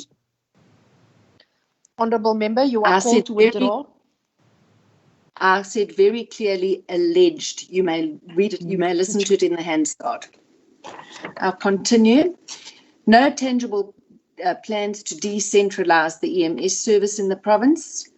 No functional plan of action to implement any of the recommendations made by the Health Ombudsman or the Administrator, Professor Mkhize, to improve mental health care, and an appalling lack of integrated planning and implementation to respond to COVID-19, and very poor communication strategy to the Health Portfolio Committee and to the public, who have essentially been kept in the dark from the outset of the pandemic. According to my top legal advice, this motion may proceed in the same manner as any other motion provided for under Section 131 of the Standing Rules. I will therefore resubmit the motion, and I challenge the ruling party to man up and debate it. Thank you.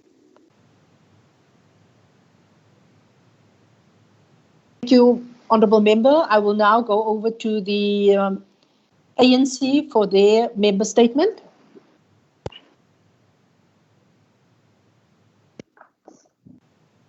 Thank you, Honourable Speaker.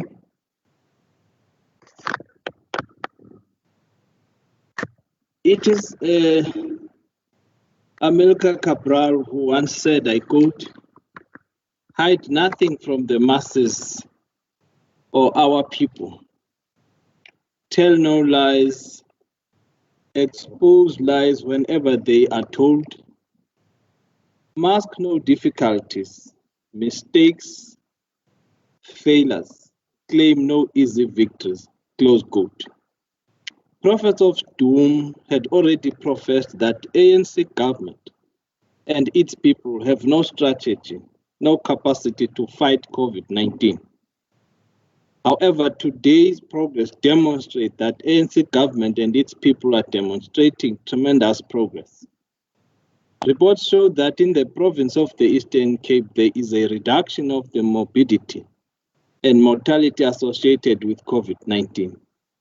58% of the COVID-19 cases occurred in July, 27.6% in June, and only 9.4% in August. Similarly, 50.9% of the deaths occurred in July, 27.6% in June, and 10.8% in August. The province is currently sitting at 95% recovery rate. This is a good story to tell by the ANC-led government. We are inspired by the sound leadership provided by the Premier and the members of the executive. In this crisis, the provincial government has seen an opportunity to build a capable state. This government has a lot of legacy projects, including renovations of hospitals and clinics. The people of this province were not entirely distressed because the ANC-led government has distributed relief funds.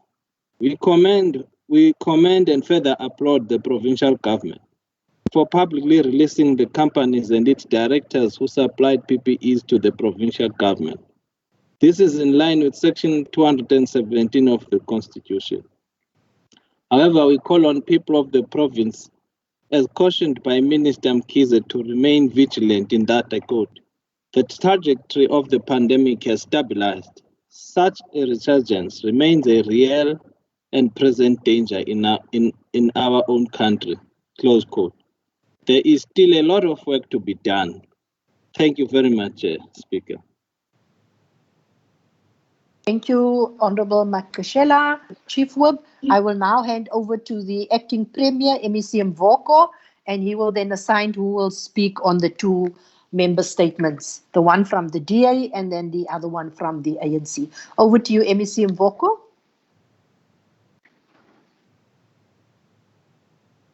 Please be reminded that for each response you have 5 minutes. Thank you. Thank you very much, Honorable Speaker. I don't know what's happening here. My screen is showing me many things. Battling to get it right. Thank you very much, Honorable Speaker. Let me talk to the motion by the Democratic Alliance. After the MEC Ngomonye will talk to the ANC motion. The motion by the Democratic Alliance, I think the first thing we have to say is I can't tell them what they can do and not do. They will see what to do. I can't tell them what we can do. But one thing that I must be very clear about is that the Premier is the one that appoints and is the one that fires.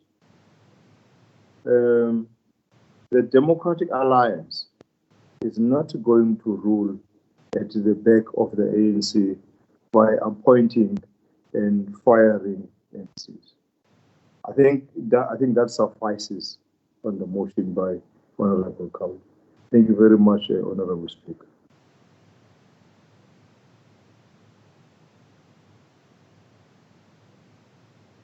Honorable Kumonye, you are up next.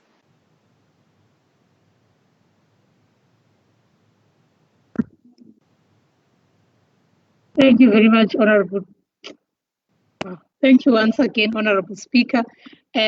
We truly appreciate the motion by the African National Congress, and we concur with them that since the outbreak of the pandemic, the journey has not been easy, and therefore it would be amiss of us to claim easy victories. We can't tell lies, of course, because the number of those who demised from COVID-19 was really unexpected, and one death is too many, and thus we bow our heads in honor of those who have demised because of the COVID-19. As the provincial government, we are doing our utmost best in ensuring that we continue to provide at least public healthcare service that meets the standard. Of course, the virus has really shown us that there are a number of challenges that we have in our facilities, and that's why we are moving swiftly to ensure that we upgrade the hospitals and ensure that the medication that is needed in hospitals and that the PPE is greatly provided. We truly are inspired as well by the leadership that has been shown by the Honorable Premier, who is currently not in the House or in the sitting, because he is embarking on a visit of ensuring that the schools are ready for the uptake of the learners in this crisis, and ensure that the hospitals are being upgraded, as well as ensure that there is food security, because in the midst of a crisis, one needs to eat. And that's why the president has always been saying we are concerned with the lives of the people, but also we are very much concerned with the livelihood of the people. So we truly appreciate the motion by the statement by the chief whip, and from the ANC. Thank you so much, Honorable Speaker. Thank you, Honorable MEC Kumonye. For that, I will now hand over to the Deputy Speaker to take over at this point. Deputy Speaker. Thank you very much, Honorable Speaker, and good afternoon to honorable members. At this juncture, I will ask the Secretary to read the first order of the day. Consideration, tabling of the report by the Speaker of the Legislature in terms of Section 62 of the Financial Management of Parliament and Provincial Legislatures Act 2009. Honorable Speaker. Thank you, Honorable Deputy Speaker. Just the background to the report in terms of Section 57 of the FIMPLA that provides that within 2 months after the end of the financial year, the accounting officer must submit annual financial statements to the Auditor General and to the Provincial Treasury for inclusion in the consolidated financial statements.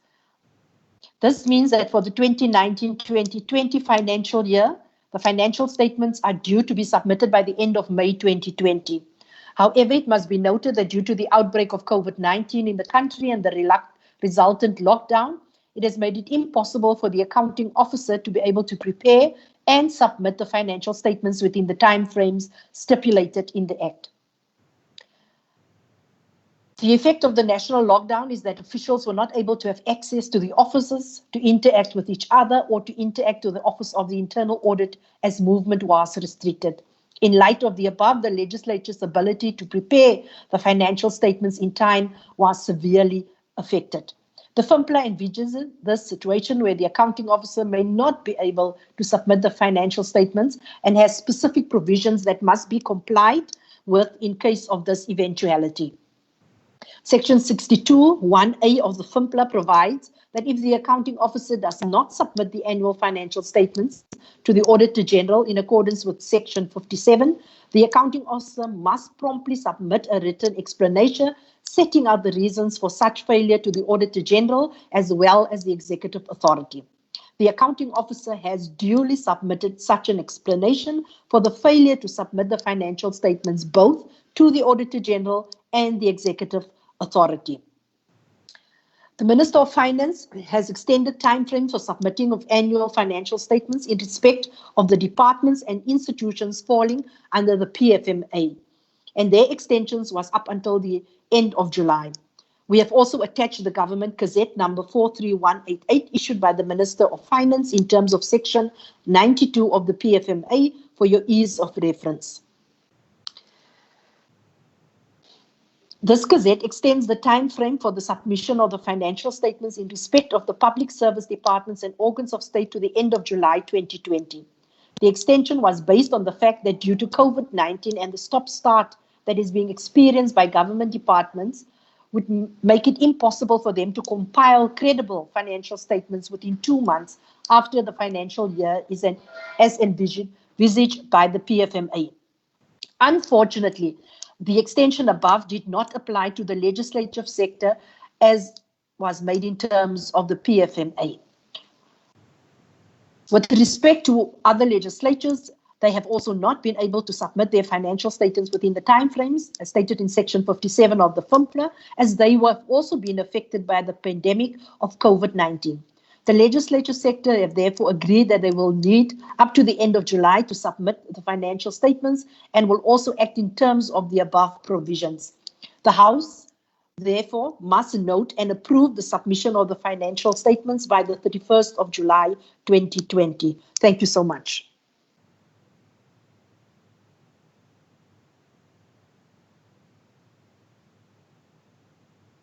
Honorable Deputy Speaker, I have concluded the tabling. Thank you very much, Honorable Speaker. I now put the report. Agreed. Agreed. Agreed. Objection? Agreed.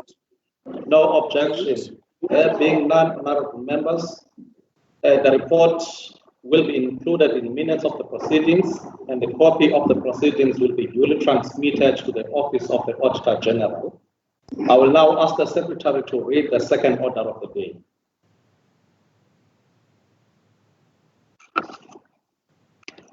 Consideration of reports of portfolio, safety and liaison on oversight visits to police stations in Queenstown in the Chris Hani District Municipality. Secretary, may I invite Chairperson to present the report. Honorable Speaker, can you mute your mic that side? Thank you.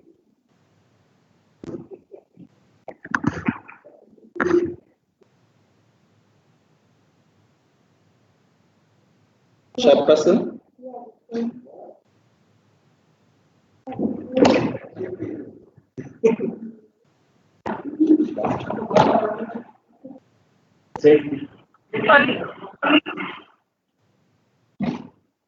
Hello. Yes, proceed, Chairperson, present the report. 20 minutes. Honorable Speaker, I have a challenge of network where I am. I would like to request the representative to proceed with on my Okay, thank you very much. Honorable Benjamin, can you please go through the report quickly?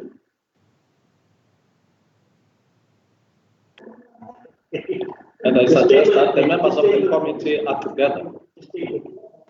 Just take the report. Deputy Speaker. Yes, ma'am.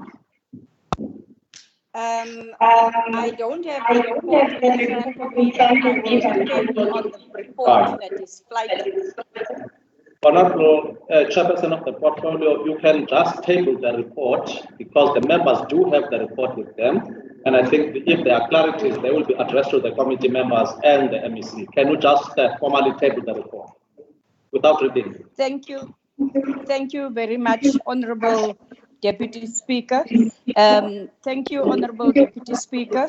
I then do present and table the report on behalf of Safety and Liaison on the visit of the Ilinge and Ematribeni communities. Thank you very much, Honorable Deputy Speaker. Thank you very much. Are there clarities, honorable members, sought from the committee? None. Clarities to the MEC? None. We are now going to invite members to debate the report. Democratic Alliance, Honorable Von Brockenroder, 12 minutes. You can go straight to the podium. Acting Premier, Madam Speaker, Deputy Speaker, members of the executive, all honorable members, and members of the public, I greet you in the wonderful name of our Lord Jesus Christ. Speaker, Deputy Speaker, it will be amiss of me if I do not add my voice of congratulatory remarks to the Democratic Alliance for hosting its first ever successful virtual Congress in Africa. It speaks of volumes of the kind of party and leadership we have. Furthermore, it is most fitting to congratulate the new PEC members of the Democratic Alliance, and I would like to wish them well on the term of office. Deputy Speaker, I stand before you today in a state of anger, sadness, and desperation. because the police officers in Ilinge, whom supposed to be the cornerstone of safety and of the community, whom are the first line of defense against criminality, and are not upholding their oath to protect, serve the community. Deputy Speaker, I'm standing here to speak on behalf of the community. It is supposed to be protected by the Ilinge police station. But guess what, Deputy Speaker? This community no longer trusts their own police. They are refusing to open cases, not because of what? They feel that they are wasting their time, and they've opted to take the law into their own hands. What a shame. They are fearing that police are working with criminals, and therefore they don't feel safe in their own community. It is my view, Deputy Speaker, that South African police should protect all residents in South Africa regarding of race, gender, or nationality. It is why then, Deputy Speaker, that the community are saying that the police officers of Ilinge are being xenophobic. Why are the police refusing to open cases of foreign nationals? Are they not supposed to be residents of this country that we call home? Deputy Speaker, this has led to the community taking the law into their own hands. Yet again, I ask, did the police officers whom took an oath to protect, serve, and uphold the law are not there for all the citizens in this country? Speaker, as we all know, the lack of infrastructure, staff, and corporate governance is evident present in South African police. This is extremely clear in the oversight report at Ilinge Police Station. This police station has been run with minimal supervision or no support. Several cases have been opened at the police station, but the community do not receive any feedback. Above all, Deputy Speaker,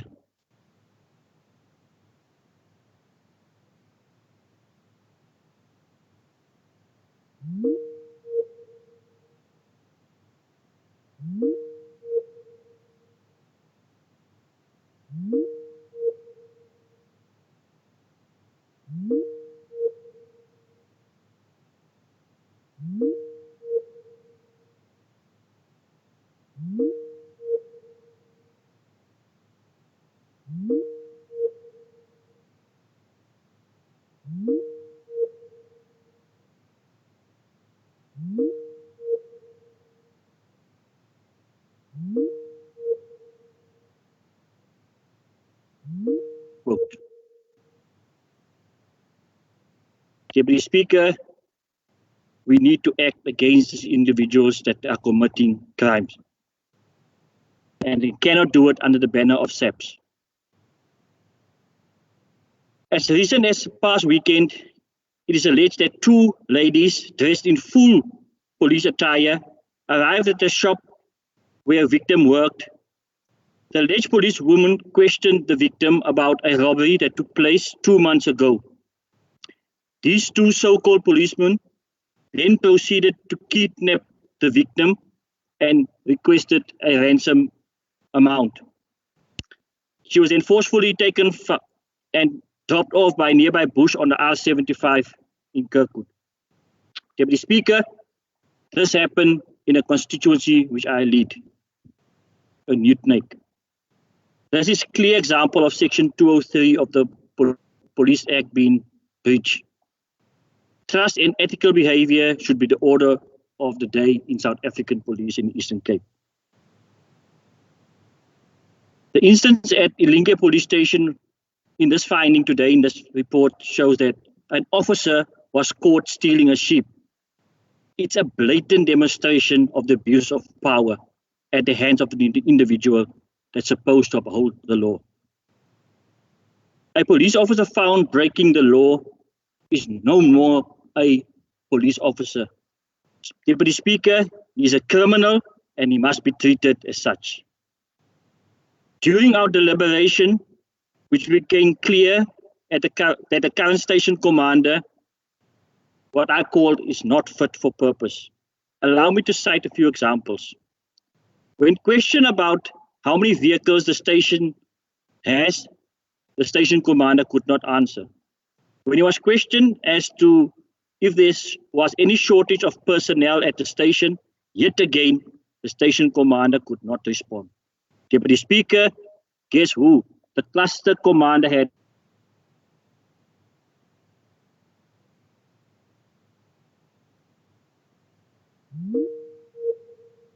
in my view, Deputy Speaker, this station is a dysfunctional station and it needs to be acted upon.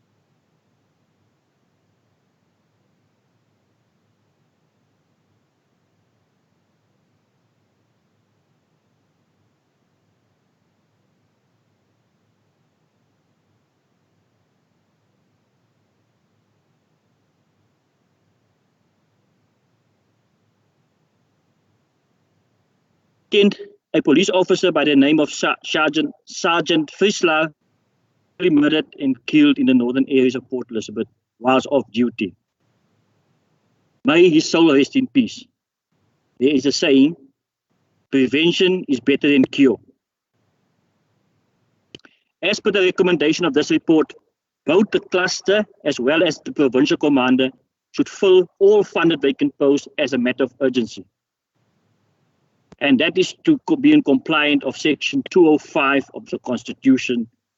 Deputy Speaker, we should stop robbing Peter to pay Paul.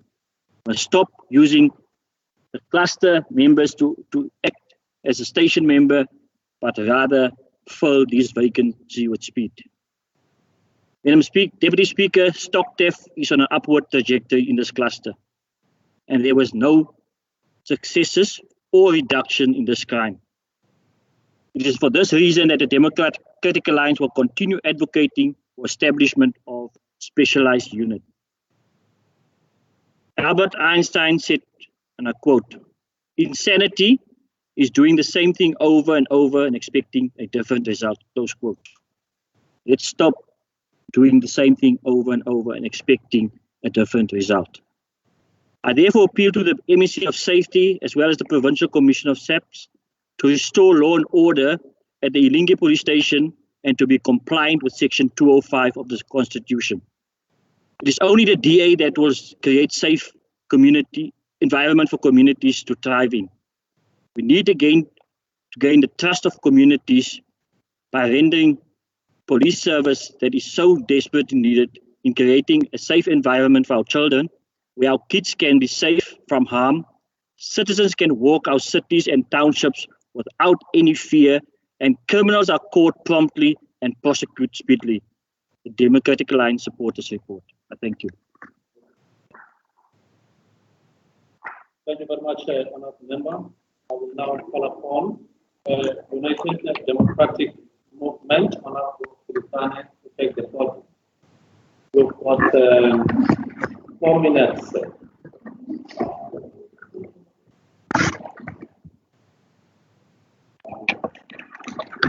I'm informed that Honourable Sultana is absent.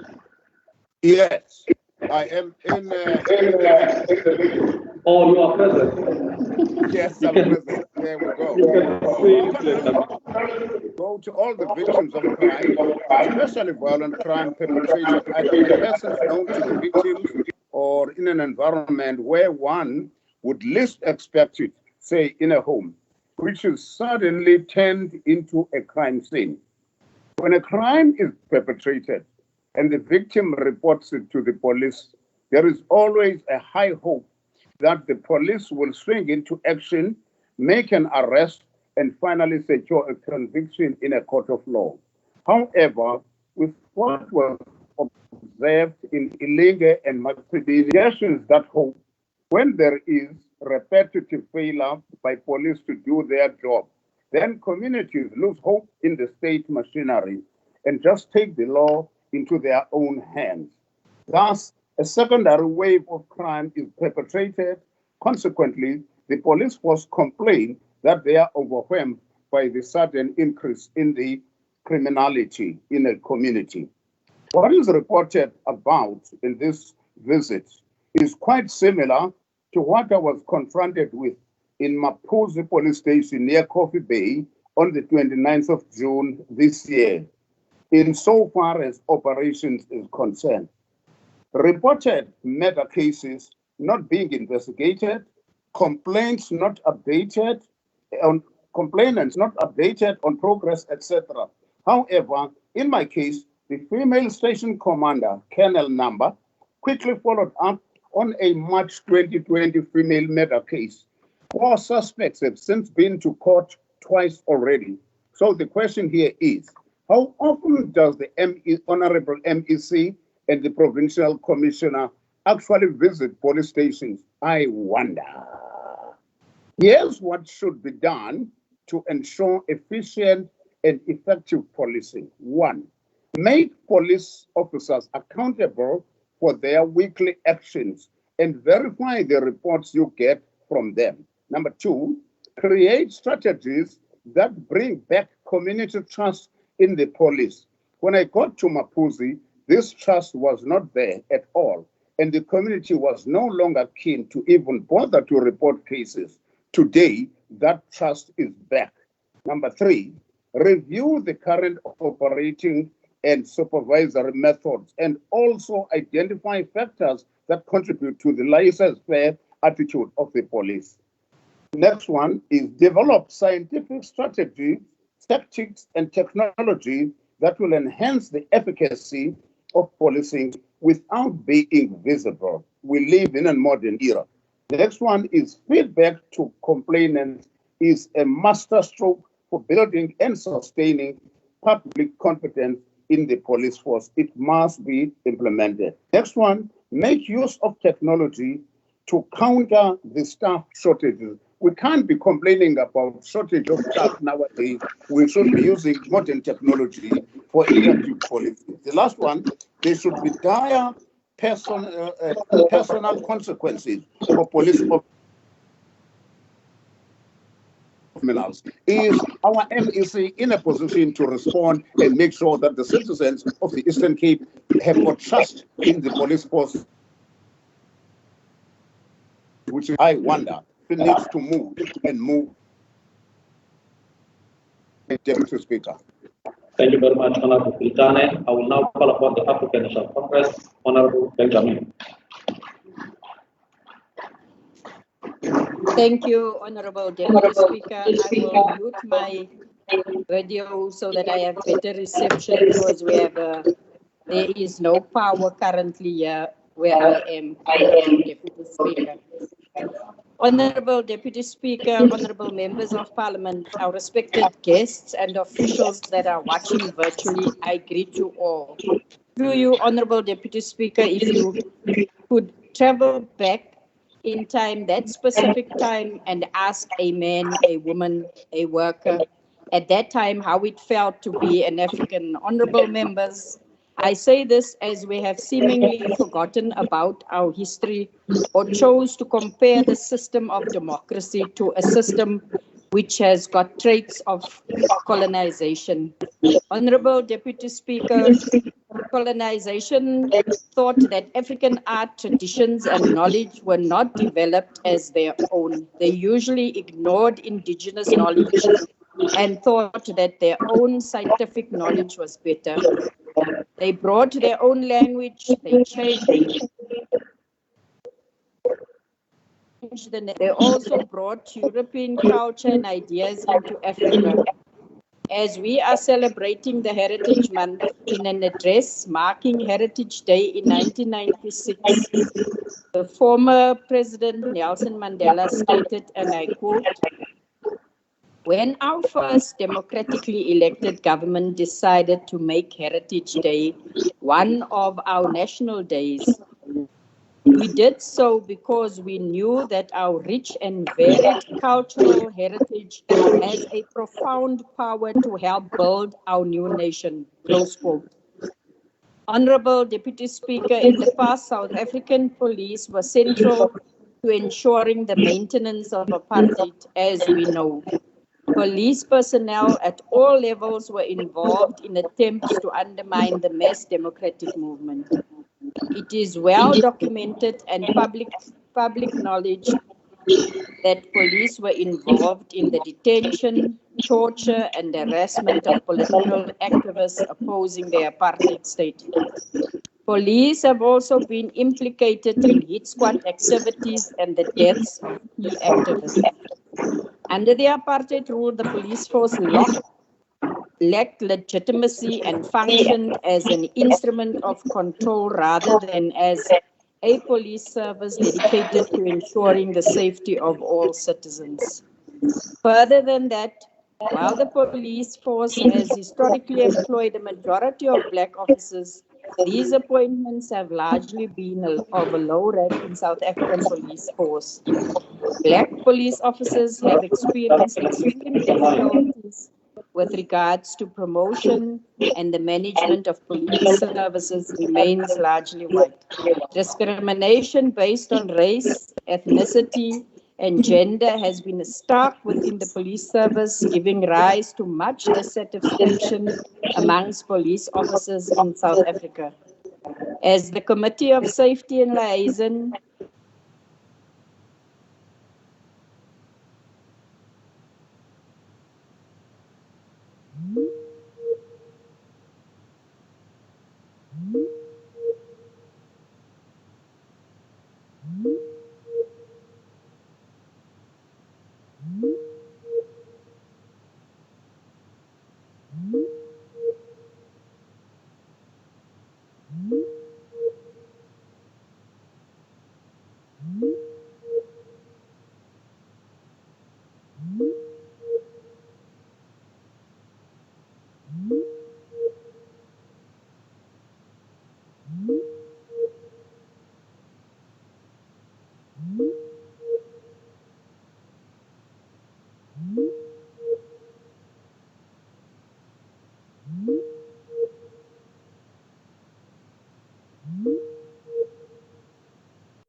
Department to improve criminal justice system outcomes and convictions through multi-sectoral implementation of the provincial safety strategy and the drug master plan. Elevation of matters of national competency to the National Secretariat and the National Commissioner for Intervention and Consideration. The department is aware of the immense pressure of the existing financial and human resources of the South African Police Services. We will continue to work closely with the Provincial Commissioner to find amicable solutions to improve policing norms and standards. Our priority is to provide quality feedback to the petitioners and the community of the Ilinge precinct. In terms specific cases stipulated for responses, let me report as follows. The Provincial Commissioner has tasked Colonel Benengu to conduct some investigation into the allegations and found the following. In Ilinge, case number 9 of April 2019 is a stock theft case where 5 cattle were stolen. There were 2 complaints in the case where one lost a cattle and the other lost 4 cattle. The complainants didn't know each other, but their cases were consolidated into one case, although their stock was not stolen on the same place, date, and time. The case was closed as undetected on the 23rd of May 2019.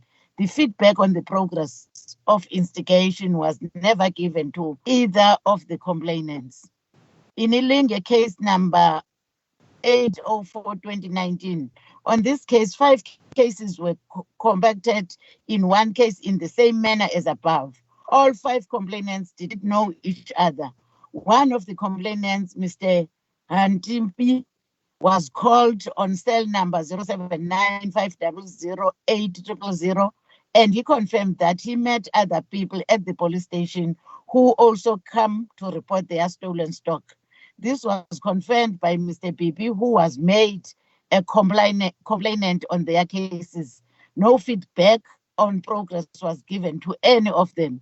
Ilinge case number 1 of 8 of 2019 and 1209-2019, both cases are combined and are running in court. They were remanded for the 27th of August 2020. Ilinge case number 5 of June 2019, there is no suspect. Investigation continues. Post-mortem report is failed.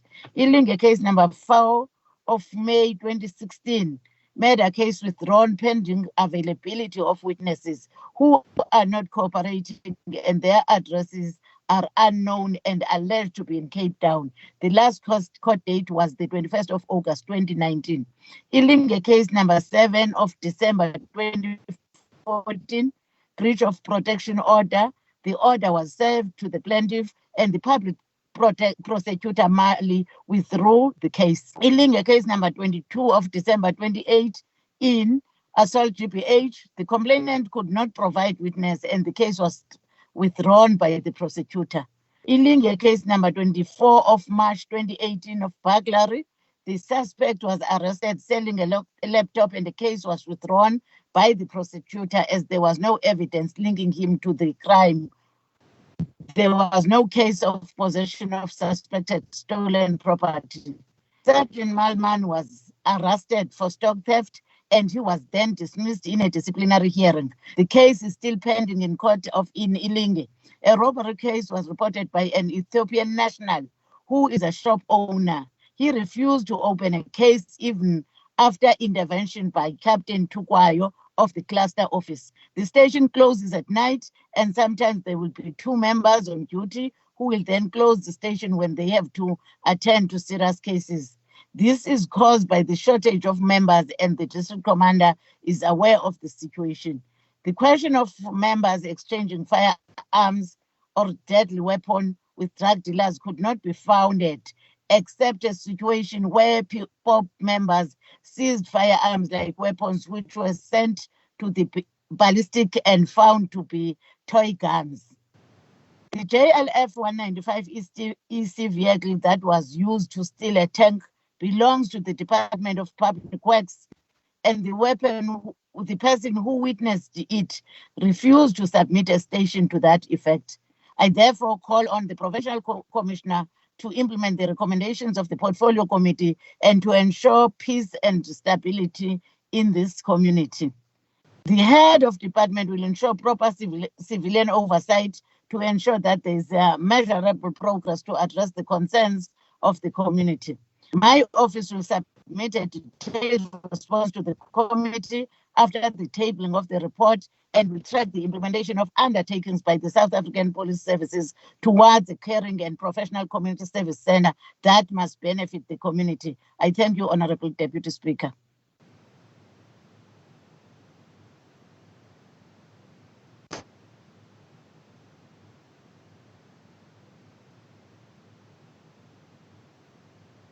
Any objection? Thank you very much. There being none, honourable members, I will ask the Secretary to read the third order of the day. Secretary. Draft resolution, Mr. E. van Vieren, delivering of food parcels during COVID-19.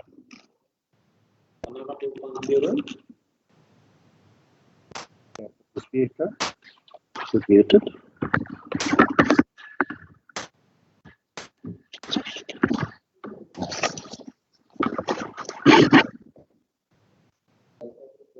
Is muted. Thank you. Deputy Speaker, I'm pretty a problem. Do I address you or do I address Madam Speaker? Okay, thank you, Madam Speaker.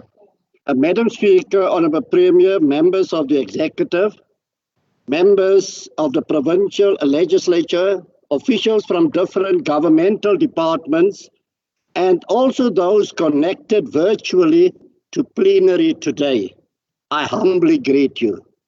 Honourable Speaker, I am bringing this motion that I have already moved in terms of Rule 131(1) of the standing rules of this House, noting the exorbitant cost of the food prices that were delivered to the most vulnerable during the national lockdown due to the COVID-19 pandemic for debate in the House today. The Democratic Alliance deemed it necessary to bring this motion for debate to this House because the unacceptable inflated food prices goes beyond comprehension. Honourable Speaker, before I deal with this most important motion, allow me, as my colleague Honourable van Boegenode have done before me, to congratulate my party, the Democratic Alliance in the Eastern Cape under the leadership of Councillor Naba Banga for the first most successful virtual provincial Congress held this past weekend. The Congress was a huge success. I will now read the notice of motion for those that have not been privy to me moving the motion in the House. I hereby give notice that I will move in terms of Rule 131 of the standing rules at this House, noting the exorbitant cost of the food parcels that are delivered to the most vulnerable during the national lockdown due to COVID-19 pandemic.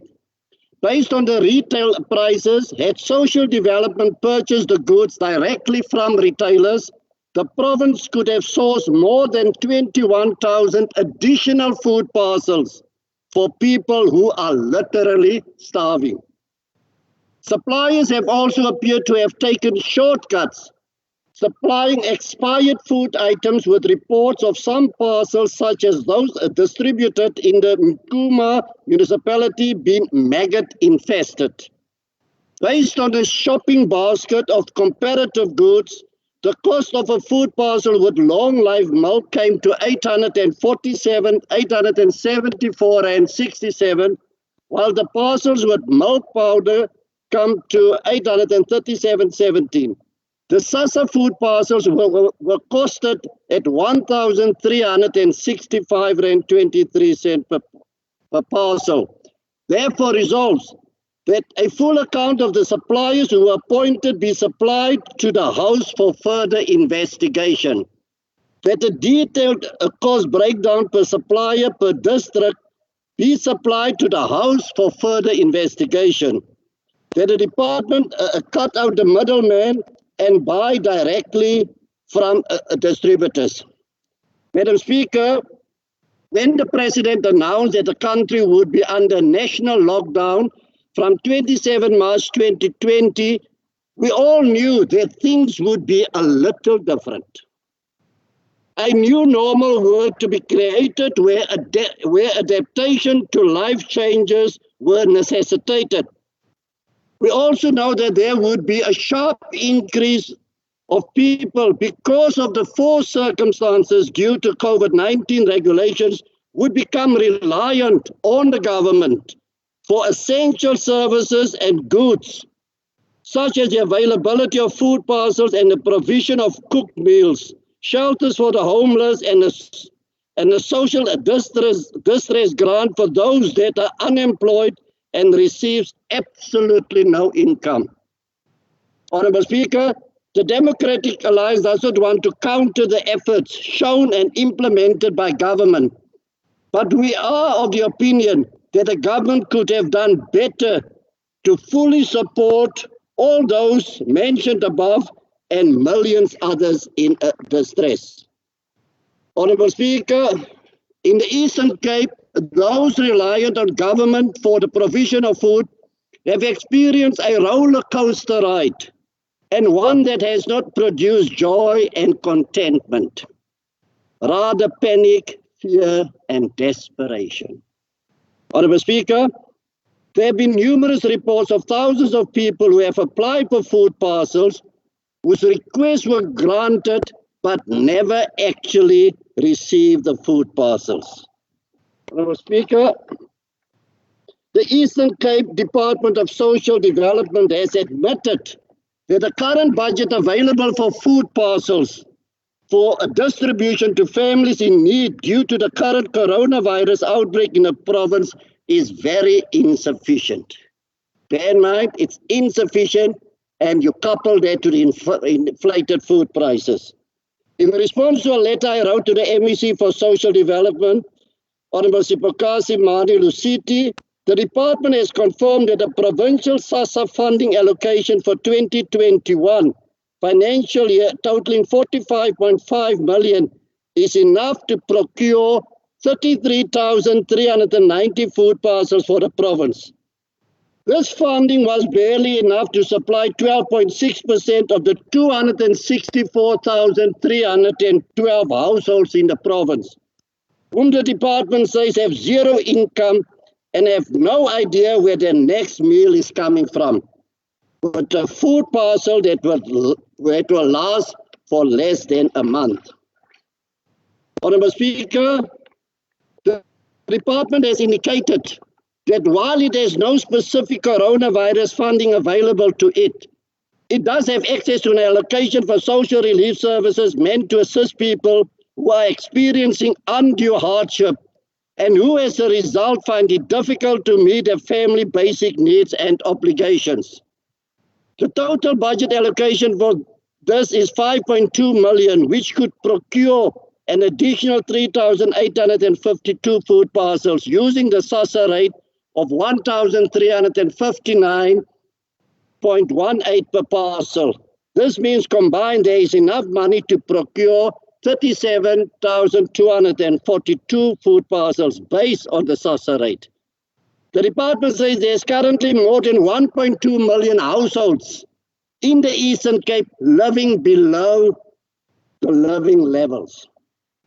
These family circumstances have only been aggravated by the current lockdown, as it has removed the possibility of part-time and contract work, which is often the sole source of income for these families. We are seeing them standing the streets day by day. With thousands of jobs on the line, what happens when the first round of food parcels have been bought and distributed and these funds have been depleted? I was relieved that the department acted on suggestions put forward by the Democratic Alliance and was in the process of submitting a proposal to Treasury to secure additional funds to assist with the distribution of food parcels to families in dire need due to the current lockdown. It is absolutely vital that the relief funding being sought be granted and that the turnaround time for handing out food parcels needs to be expedited. For families who have already been under lockdown for quite some time, the need for assistance should be imminent, and delays in distribution could literally have life or death implication. At a time like this, when we are confronting the unknown, all parties need to work together to find the best solutions for this province. Honourable Speaker, the government failed to feed all those that were hungry, even those that have applied and were approved and not supplied with a food parcel. We have read of food parcels delivered to the houses of councillors, and I can state categorically here today, not one of our DA councillors were implicated in these heinous acts of denying the most vulnerable the basic food supply for survival. Not one DA councillor. The people have lost trust in this government, especially if one considers the inflated food parcels. And let me share with you the inflated food parcels. Honourable Speaker, the apparent inflated prices for food parcels distributed by SASSA in the Eastern Cape is extremely worrying.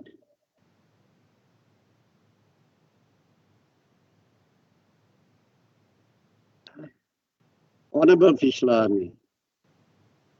Yes.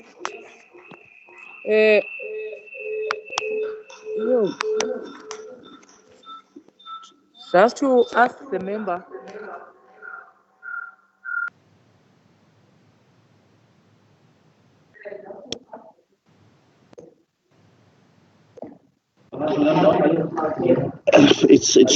I've still got a long speech, Honourable Deputy Speaker, maybe tomorrow.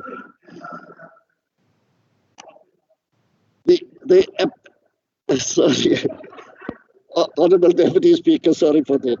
The apparent inflated prices for food parcels distributed by SASSA in the Eastern Cape is extremely worrying, with an estimated 16 million or more skipped off the top of the 48 million made available. 16 million.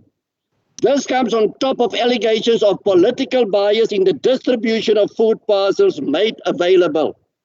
A preliminary investigation based on the standardized list of content per SASSA food parcel has revealed that the Department of Social Development could have saved up to 63% if they had bought the goods themselves.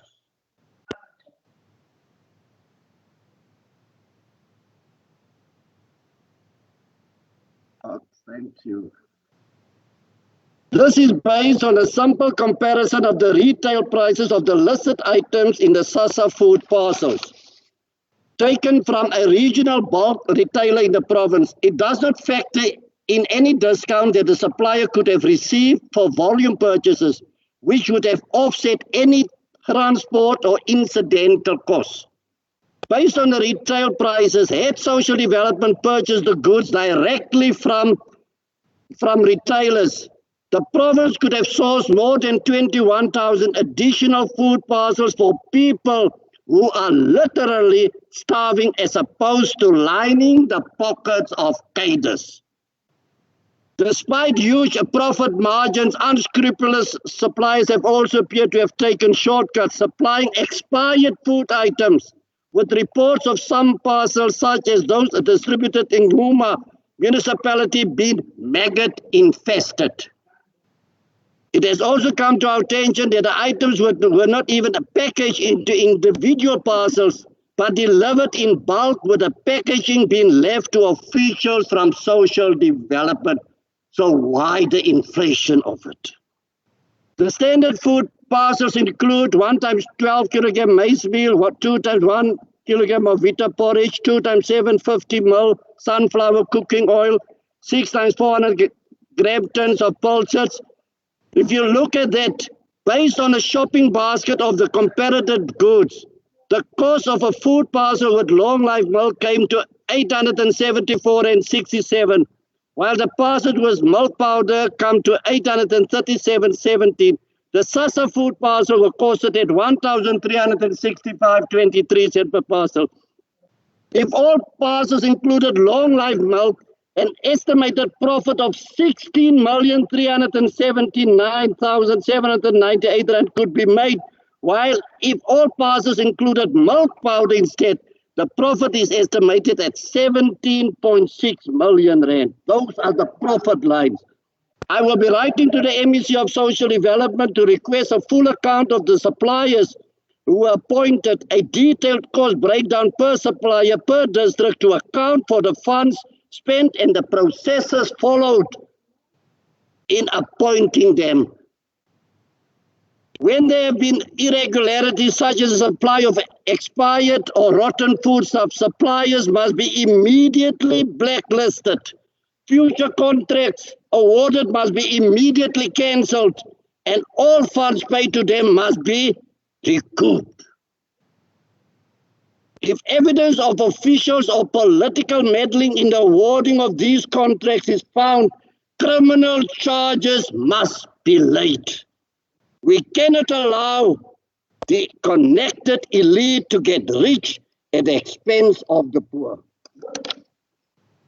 Honourable Speaker, I have written countless letters to the MEC for Social Development, Ms. Madi Luciti, about my concerns regarding food parcels costing, applications and delivery. Even though I did receive responses to some of my concerns, but as things heated up, the responses stopped. Madam Speaker, I understand that the MEC for Social Development and the provincial government were thrown into the deep with the phenomenon of the national lockdown. This was, however, a golden opportunity to show to South Africa and the people of the Eastern Cape that they are a capable government, but unfortunately, it once again highlighted the severe shortcomings and lack of will to serve our people. I'm almost finished. The inflated cost of the food parcels through closed tender deals, and mostly to those associated to leaders within government as reported in newspapers, have resulted in less food parcels being procured. Honourable Speaker, the Democratic Alliance is also deeply perturbed that the Social Development Department refused to pay service centres for the aged, even though evidence existed that these service centres provided cooked meals, food parcels, etc. to the elderly. To us and to many, it is obvious that due to the inflated food parcels cost, the Social Development Department has refused to pay the service centres, resulting in our age to suffer unnecessary due to the incompetence. Lastly, Honourable Speaker, the Democratic Alliance abhors the deliberate inflating of food parcels for self-enrichment and is of the firm opinion that all tenders should be open to the public. And only those who are deserving and meeting the criteria should be successful candidates. Tenders that are open for the public will minimize catered tenderpreneurs. And it is in the interest of this government to be transparent, fair, and giving opportunities to those that have the capabilities. This would have resulted in the best food prices and more food parcels for our people. I so move. Thank you.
Honorable Botha, can you please unmute and take the podium?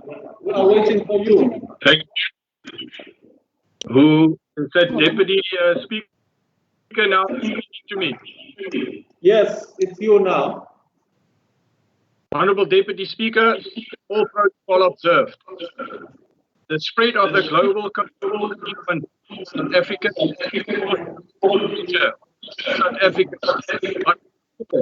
on the vulnerable households that are facing temporary and permanent employment interruptions.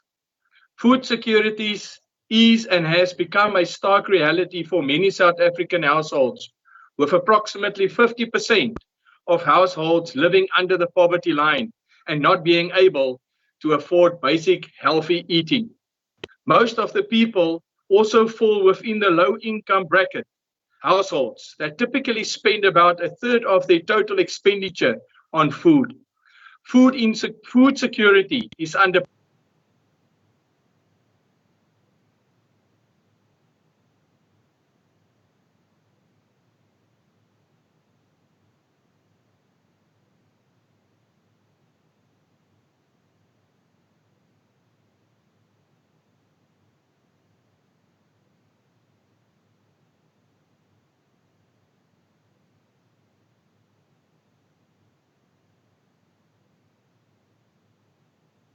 You're muted, sir.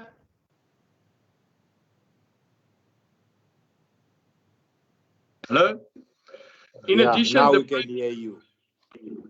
In addition, the primary caretakers of these households now have more mouths to feed, including children that previously benefited from the National School Feeding Program and now relying on their primary caregivers for food. Bearing testimony to the negative effect of COVID-19, the South African Social Security Agency as much as 900 hours per day as the demand for parcels increases.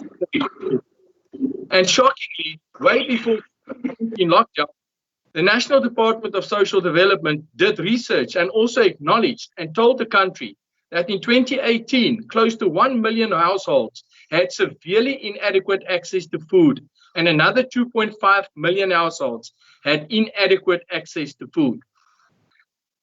Armed with this knowledge, the department could have harnessed various partnerships to ensure that during the lockdown, all possible safe and well-coordinated efforts are made to reach the most vulnerable in delivering much-needed food parcels.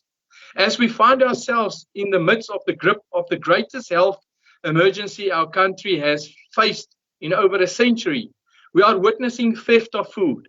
Food meant for COVID-19 unemployed, the vulnerable, the destitute, and the sick is being stolen.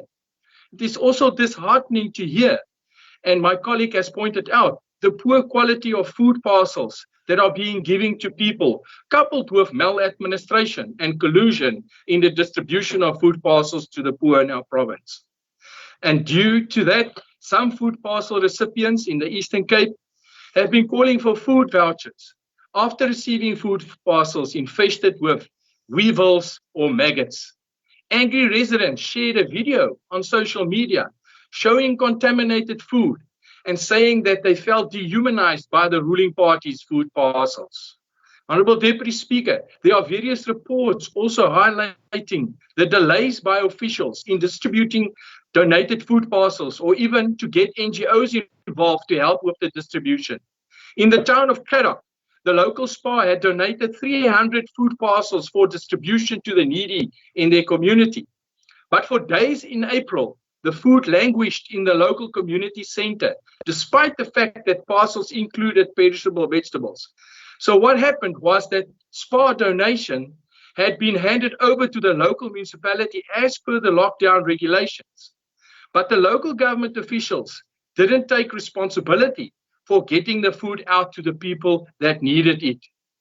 I have also received numerous reports since the start of COVID-19 of corruption pertaining to food parcel distribution for electioneering.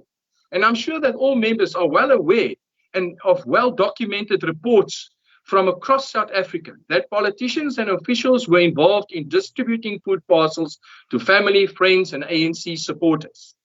It is also alleged that food parcels were even sold to the people that should be receiving it for free. And this kind of irresponsible conduct by politicians and government officials, Deputy Speaker, who should be serving the people of our province with dignity and respect, should not be entertained. It should be investigated. The DA condemns this disgusting behavior and reiterate our call for the Department of Social Development to probe these allegations and to hold the guilty parties accountable. On the 14th of April, the ANC's provincial chairperson and Eastern Cape Premier Oscar Mabuyane distanced the ruling party from claims of food parcel corruption and vowed to stop the rot if any is found guilty. Now, can the Premier please provide us with some progress, factual and verifiable information that he has indeed detected and investigated and dealt with some of these claims? Or will he, just like other premiers before him, hide the rot in order to spare his political party the embarrassment? Deputy Speaker, I want to tell this House that the ANC is squarely to blame for the unemployment, the hunger, and COVID-19 corruption that our people are experiencing today in this province. The ruling party has failed dismally to ensure that there is proper effective measures in place to mitigate and reduce opportunities of food parcel corruption. This failure of the ruling party is due to weak leadership, incompetence, race-based politics, and an enormous appetite to eat and drink up the people's food money. Our province is not just the epicenter of the pandemic, but it's become an epicenter of corruption. Deputy Speaker, given all of the above, frustrations, pain, and suffering that was caused by the ruling party in its bad management of the pandemic, there is still hope for South Africans. Their hope lies in a political party that doesn't divide people based on race. Their hope lies in a party that doesn't sell or give jobs to family, friends, and crony connections. Their hope lies in punishing the ANC at the next election and to reward the DA for a track record of good governance by voting us into government. A DA-led provincial government is the only hope for our province. Honourable Deputy Speaker, DA government's COVID-19 food parcel distributions is successful because across the board, they have partnered with local NGOs, grassroots organizations, private donors, farmers, and business to ensure that food relief flows to the most vulnerable communities. We don't fight with civil society organizations. We don't exclude them. We trust them. We appreciate them. And we include them in our plans in order to put the people's needs first. In the DA-led Western Cape Provincial Government, we have introduced food parcel vouchers because when used correctly, it can be very convenient as people will buy what they need when they need it.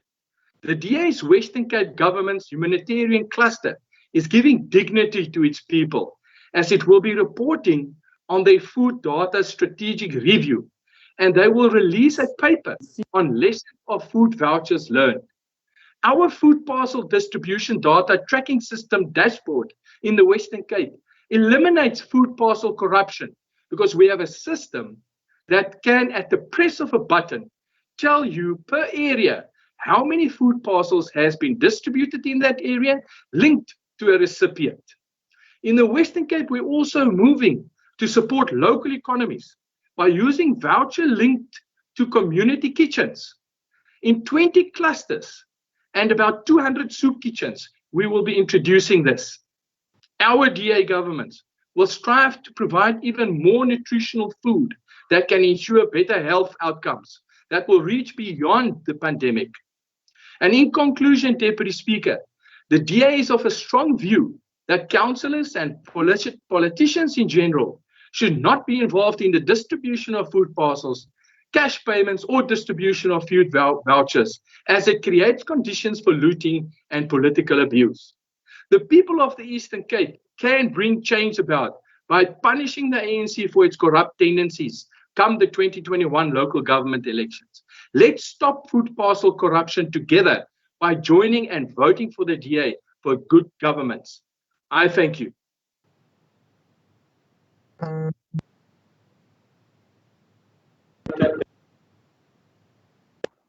UDM.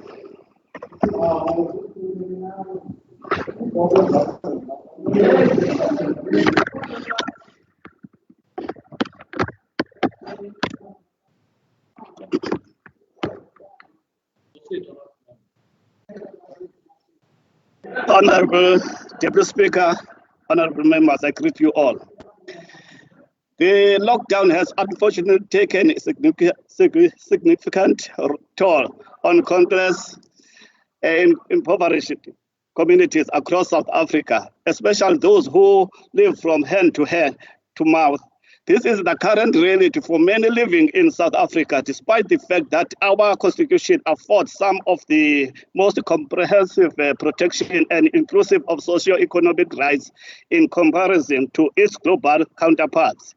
The Bill of Rights makes explicit provision for socio-economic rights which are legally enforceable and places to legal duty on the government to take active steps to progressively implement these rights and ensure their protection. Given the horizontal application of our Bill of Rights, even the private sector and private individuals have obligations to respect and promote the human rights enshrined therein. Yet, despite having a constitution which is designed, committed to promoting social justice, South Africa remains one of the most unequal countries in the world, and the current crisis has simply served to highlight just how far we need to go to make provision for even the most basic of rights of all in this country. The fact that many communities across the country still do not have access to basic supply of water, housing, adequate food supplies, access to basic supply of water, housing, and adequate food supplies has been thrown into sharp focus. How can anyone heed the call to wash their hands when they have no access to clean water? How do you observe social distancing when you share a small shack with a number of others in a densely populated informal settlement? It is recognized the real urgency of providing at least temporary access to water and at least rudimentary forms of housing to disparate communities. Deputy Speaker, andaloba kukhona na onomngqushwana phaka phezulu ukuba axelele uba babathule.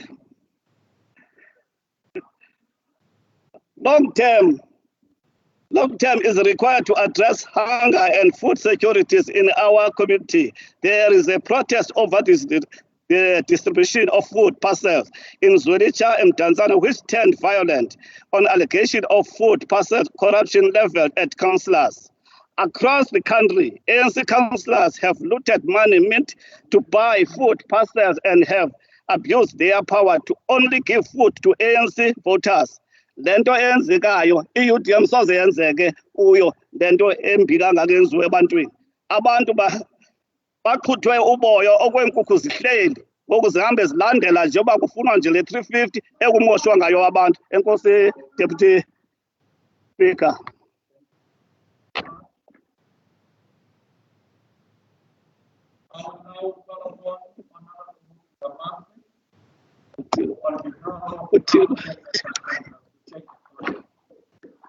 Honorable Damase.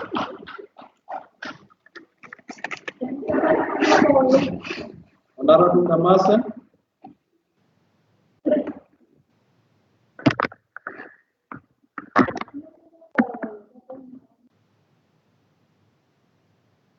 African National Congress. Honorable Deputy Speaker. Yes, sir. Honorable Deputy Speaker, can you hear me? Very well. Honorable Deputy Speaker, Honorable Premier and your Executive Council, Honorable members of this House, the administrative arm of our province, the citizens of this province from all walks of life, ladies and gentlemen, good afternoon. From the outset, as the pandemic became part of our lives, the ANC government made a commitment to South Africans that it will leave no stone unturned in saving both lives and livelihoods. This commitment was not made lightly, as we are all aware that millions of South Africans in the informal economy and those without employment were and are still struggling to survive. As the response to the well-documented conditions of South Africans, a comprehensive social security program has been launched. No amount of politicking must be allowed to second-guess correctness of this extended social security program. It was necessary and remains important. And as the ANC, we must not retreat from ensuring that no South African goes to sleep without food, without shelter, without clothing. Among the important interventions which require to be strengthened while resolving its teething problems is temporary coronavirus grant. Through this grant, the child support grant beneficiaries now receive an extra 300 rand from May 2020, and between June to October, they will receive an additional 500 rand each month. All other grant beneficiaries now receive an extra 250 rand per month. In addition, a special COVID-19 social relief of distress grant of 350 a month for the next 6 months, despite its teething problems, is now paid to individuals who are currently unemployed and do not receive any other form of social grant or UIF payment. In recognition that the food distribution capacity of government is not adequate to meet the huge need that has arisen since the start of the pandemic, the South African Social Security Agency, SASSA, was instructed by government within days to implement a technology-based solution to roll out food assistance at larger scale through vouchers and cash transfers to ensure that help reaches those who need it faster and more efficiently. As the ANC, we were the first party to call for a decisive action to be taken, wherein unscrupulous people abuse the distribution of food and other assistance for corrupt ends.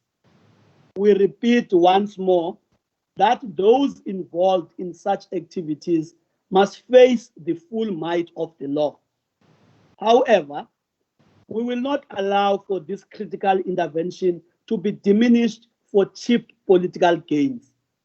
As part of saving livelihoods, the ANC welcomes the additional 100 billion rand set aside for job creation and job retention. It is a noble intervention that South African government has set aside 40 billion rands for income support payments for workers whose employers are not able to pay their wages. However, it is surprising, but not unexpected, that in this motion, all such grand interventions are neither recognized nor applauded. The intention is clear, Honorable Deputy Speaker. We must see no good, we must hear no good, so that you can ultimately set aside all the policy interventions intended to improve lives, conditions, and dignity of the poor in this country. Honorable Deputy Speaker, as the ANC, we are alive to the fact that social provisioning, while a critical intervention, but in any consumption economy, it is inadequate. To grow and transform our economy, we are required to be interested on the value chains of everything we consume and be deliberate on producing on our own the things that we consume. Hence, it is deliberate that Section 217 of the Constitution of the Republic of South Africa provides for the following, amongst others. 1, when an organ of state in the national provincial or local sphere of government, or any other institution identified in national legislation contracts for goods or services, it must do so in accordance with a system which is fair, equitable, transparent, competitive, and cost-effective. Number 2, subsection 1 does not prevent the organs of state or institutions referred to in that subsection from implementing a procurement policy providing for the following: A, categories of preference in the allocation of contracts, and B, the production or advancement of persons or categories of persons disadvantaged by unfair discrimination. To this end, any organ of state is instructed by the Constitution to procure goods and services in a system that is fair, a system that is equitable, a system that is transparent, a system that is competitive, as well as a system that is cost-effective. Furthermore, departments are instructed to set clear preferential framework in advancing those previously unfairly discriminated. Ordinarily, Honorable Deputy Speaker, the point system embedded within the Preferential Procurement Policy Framework Act will in itself eliminate those suppliers who submit exorbitant prices. Honorable Deputy Speaker, we must never be intimidated into abandoning the empowerment of small and medium enterprises, as small businesses are linked to faster income growth than big companies. Small businesses recirculate a greater share into the local economy than large corporations. Small businesses do not have a negative impact on other local businesses than big corporations may have. In 2018, Honorable Deputy Speaker, the Organization for Economic Cooperation and Development, OECD, released a research showing that, on average, the OECD countries' small and medium-sized enterprises account for about 70% of the total employment and generate between 50 and 60% of value added to the economy. The bottom line is that empowering small and medium-sized enterprises is important. At the same time, it must be made clear that inflating prices is an illegal act which must be referred to law enforcement agencies to investigate. The motion presented in this House, however, makes sweeping statement of illegality based on a grossly inadequate methodology and comparative research design. Market comparative analysis requires much more scientific basis than what we were unfortunately presented in this motion. As we save livelihoods, Honorable Deputy Speaker, we must unapologetically grow and transform our economy by deliberately including small, medium, and micro enterprises. Honorable Deputy Speaker, instead of abandoning empowerment as suggested by DA, we must intensify our fight against the pandemic in ways that take into account wealth and income inequalities. Interventions directed at assisting those who are the most affected and the areas they live in should be prioritized. Development policy going forward should rigorously tackle inequalities. Creation and protection of work opportunities in our province must be prioritized. We must incentivize the retention of jobs located within the Eastern Cape in key priority sectors, which in turn promote sustainable job creation across the province. The DFIs, in turn, should place a premium on high-impact employment-creating investment and support for cooperatives through favorable terms. The DFIs should actively support procurement in strategic investment facilitating public infrastructure development projects. Equally of importance to function in the COVID-19 or post-COVID-19 society, connectivity, coverage and accessibility is critical in ensuring that the rural poor is not left out. We must provide seed funding to enterprises which are not able to access funding from commercial banks and other developmental funding institutions, and provide co-funding support for enterprises to ease debt burdens whilst increasing business viability and financial sustainability. Funding for primary production infrastructure, production inputs and capacity building for producers must be strengthened. Therefore, recovery and consolidation of new economic drivers has to be anchored in order to dismantle the monopolies. Remember, honorable members, our strategic enemy in our march for the attainment of the national democratic revolution as the ANC is the monopoly capital. I repeat, monopoly capital. Our non-racial character is also anchored in our non-racial characterization of our strategic enemy. Honorable Deputy Speaker, the ANC objects to this motion as its essence is a desperate attempt to divert ANC government from providing comprehensive social security and wants to cast aspersions on the very same interventions intended for the poor. I thank you, honorable members. And I now invite Honorable MEC to conclude the debate. Thank you very much, Honorable Speaker, Deputy Speaker. Let me greet you, honorable members, again this afternoon. We, Honorable Deputy Speaker, in noting the motion as raised by Honorable Van Vuren, I wish to first reflect on the underpinning policy guidance on what we have on social relief of distress. Social relief of distress is part of the government institutionalized, inclusive, responsive, comprehensive social protection system.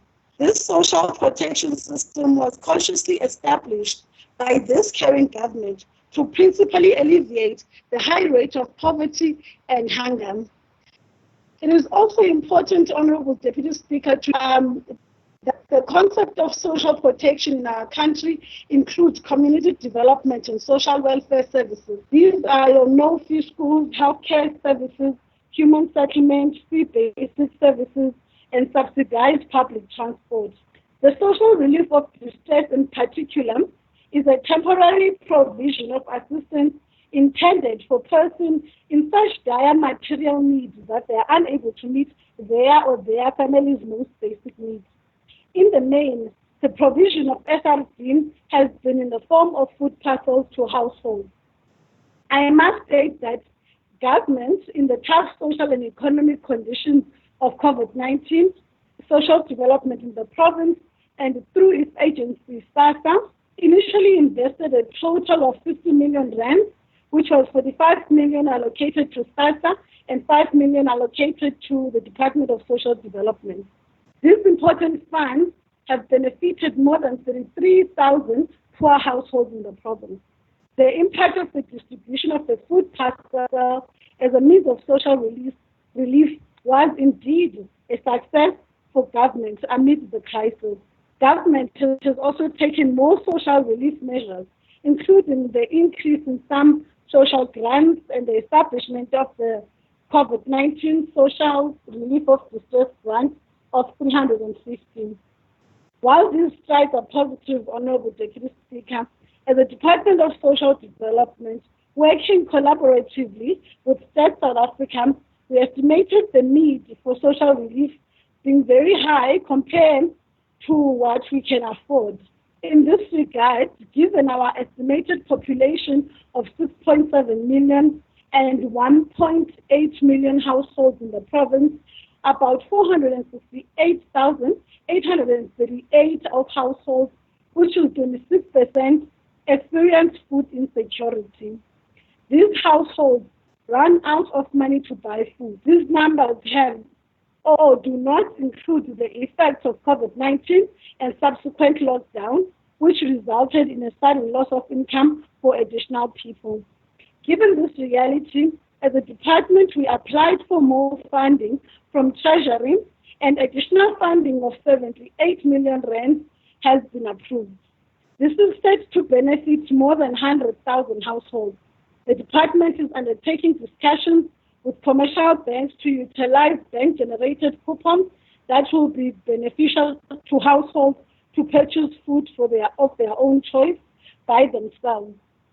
Madam Deputy Speaker, in particular responding to the logic informing the motion, I wish to state that the utilization of public funds necessitates government to follow open tender processes. No retailer or distributor is excluded from participating in the government competitive bidding, including retailers or distributors. However, whoever is a supplier of goods and services is a service provider. The notion of a middleman does not exist in government open tender systems, as this term insinuates that they do not render any services and provide the goods. In this case, food parcels, the government needed specific quantifiable items to be packaged and delivered directly to the consumer. The final cost of a food parcel is inclusive of all of the total price of items, packaging, transportation, storage costs, security, insurance, and markup. Furthermore, the government deliberately utilizes public procurement to promote and support local economic development, which fundamentally seeks to empower SMEs and transform our economy.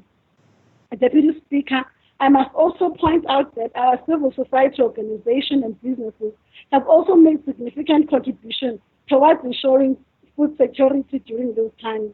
With regards to the procurement of service providers in reference to SASSA, government is always open to any investigation.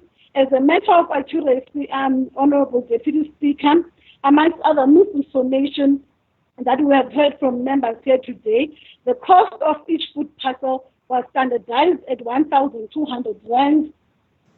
Concerning the reported delivery of spoiled food in Amatole, the service provider had procured maize meal from Butterworth Super Farm. Super Farm is the reputable food supplier in Butterworth. Upon collection and the opening of the item by beneficiary, it was observed that out of the 150 families who collected, there were others in their maize meal where there were windmills inside the bag. In future, SASSA is also planning to issue food vouchers instead of providing food parcels for social relief of distress. We are of the view that an electronic voucher will ensure more flexibility, protect and restore the dignity of the social relief of distress beneficiary.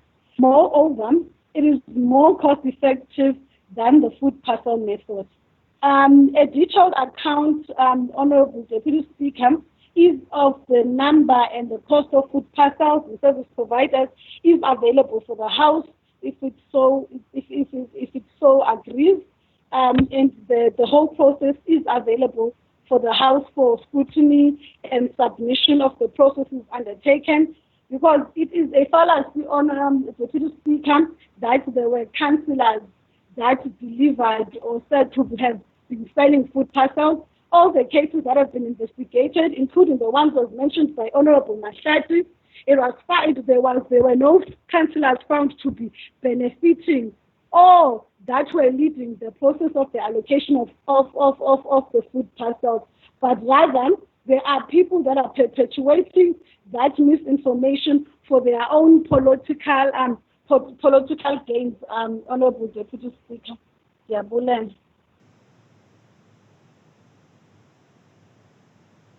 me see. Honorable members, I will now put the draft resolution. I put the draft resolution to the members of the House. Agreed? No. Objection? No. Agreed. Come closer to your mics. Any objection? No. No, no. No, no. Okay, but members, I think that the noes have it. And if that is the situation now on this draft resolution, that means that it's not adopted.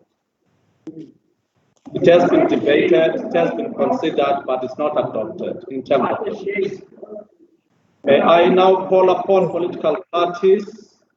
Yes, we don't an opportunity to say few words to welcome the Secretary of the Legislature, as Honorable Speaker indicated when she was opening this House. I will afford each party 3 minutes at least to express a word of gratitude and appreciation. I will start with the Freedom Front Plus. 3 minutes.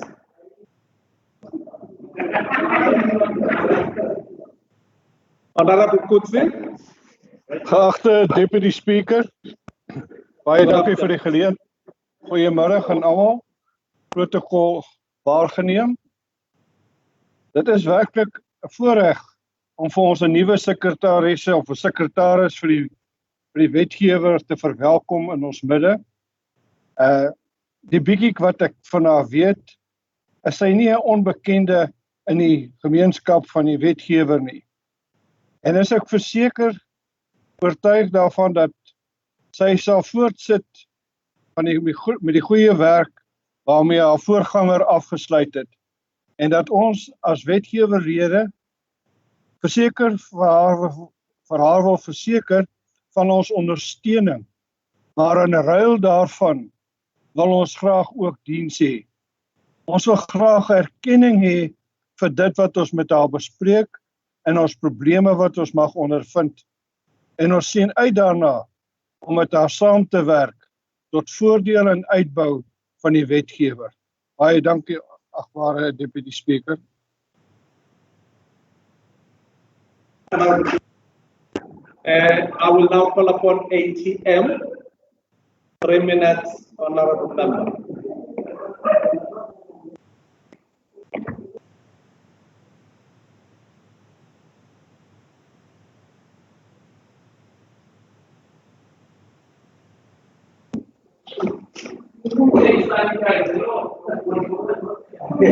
ATM 3 minutes. If ATM is not in the house, I am now proceeding. Okay, United Democratic Movement, 3 minutes. Good evening. May I proceed, Deputy Speaker? Yes, proceed, sir. Oh, thank you very much. Well, we as the UDM would like to start off by conveying our heartiest congratulations to the gentle lady. We believe that she truly deserved to rise to that level, having observed her in the few months, or rather a year, that we've been in office and being honored to be serviced by her. Whenever we ask her for any type of service, she would always very humbly, very consciously, but very decidedly render the service on the spot, always responding to any query, whether it falls directly in her high office or on those below her, but she has always been there whenever we raised any query looking for assistance. That position is actually the life, it is the heartbeat of the institution. The legislative arm of government is indeed the second last hope of the citizens of the Eastern Cape after the executive's performance, whether good or bad. We are there to oversight their functions. And with a solid secretary, we are better able as the legislative arm of government to deliberate and to deliver the goods. We expect solid administration from her that will serve the citizens of the Eastern Cape through the legislature that we are. We wish her all the best in the position, and as a UDM, we assure her that we will always be on her side whenever she is doing what is good. And whenever she seems to err, we will be there to say, sisi, ngathi uyaphazama apa, khawulungise ezi zigwegwe, khawulule ezi zigwegwe, khawuqoshele eli batsha, khawuphakamise intloko ngoku, khawuthobe intloko, uze ngehliziyo kule, uze ngengqondo kule, uziphakamise zombini iingalo, sisezandleni zakho, wuntshu ntombazana. Enkosi. Then I will now call upon economic freedom fighters. 3 minutes, honorable members. Honorable Tejana indicated to me that because of load shedding, he's experiencing problems. I don't know whether he mandated any other member for which EFF is now to address. Please, honorable member. There is no commander-in-chief available. All right, if EFF is declining the offer, then I will invite Democratic Alliance, Honorable Bobby Stevenson.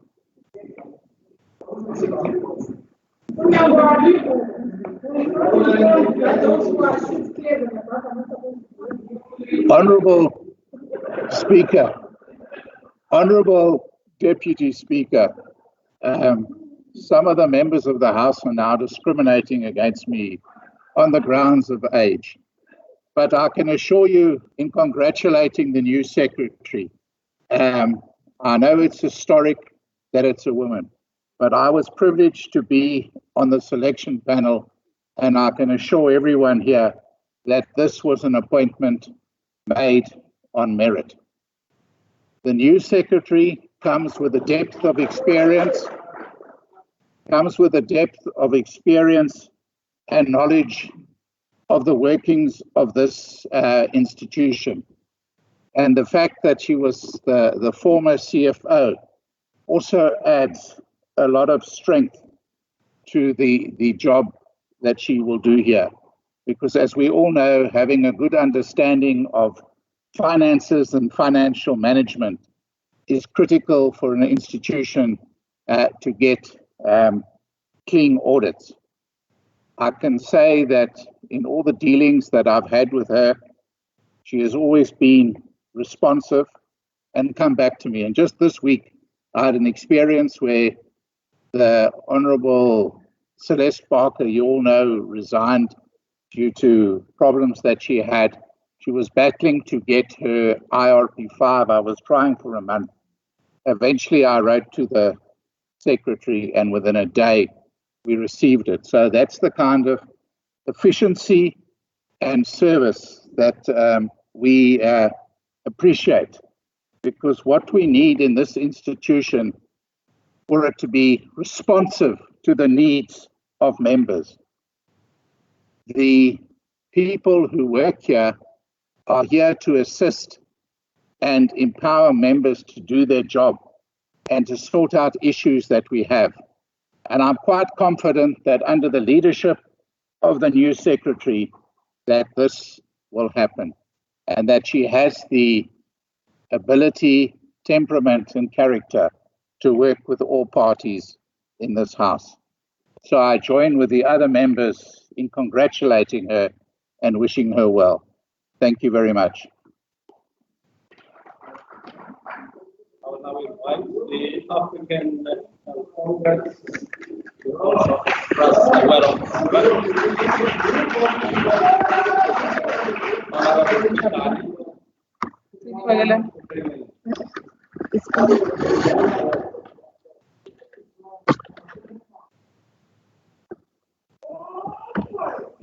iphi le nto uthetha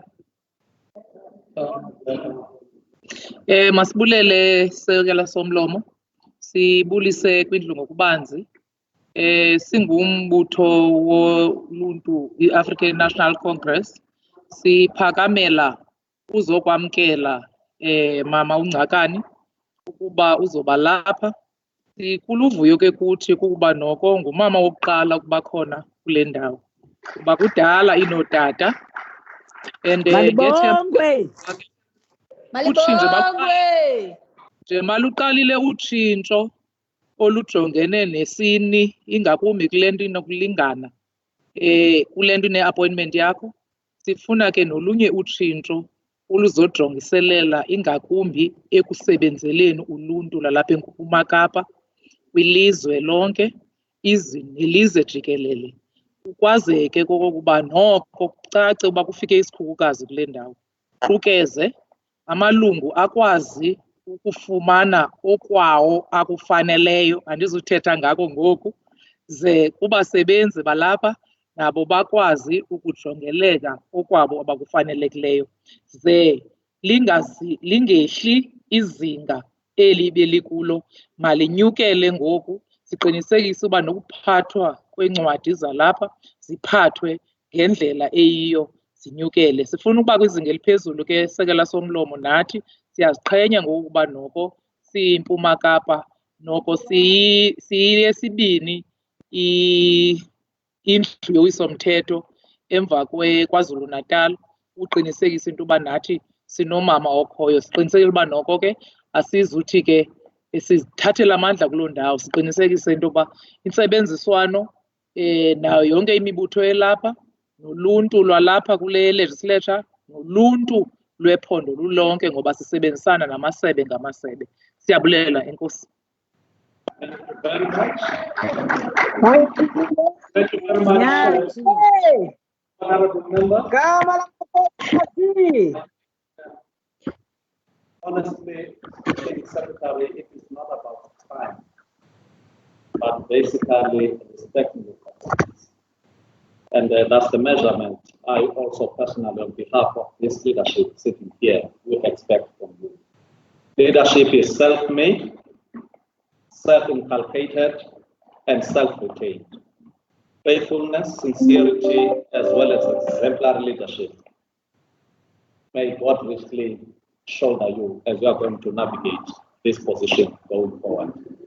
Kunako ukuthi uThixo akugcina kulondoloza akubonise nesingakaziboni ukwenzela into yokokuba iphondo leMpuma Koloni lingalambathi. On that note, honorable members, that concludes the discussion on this matter and the business of the day. The House will adjourn until tomorrow, the 3rd of September 2020 at 2:15 through the Teams virtual platform, and the House is adjourned. Thank you very much. Thank you. Thank you, Deputy Speaker.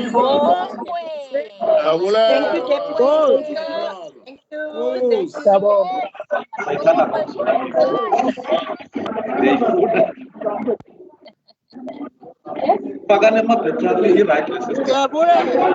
It's still the same like. Ibi mask yako, Deputy Speaker. Fake mask And yako. then, Comrade Ridwan, you are sitting so patiently there.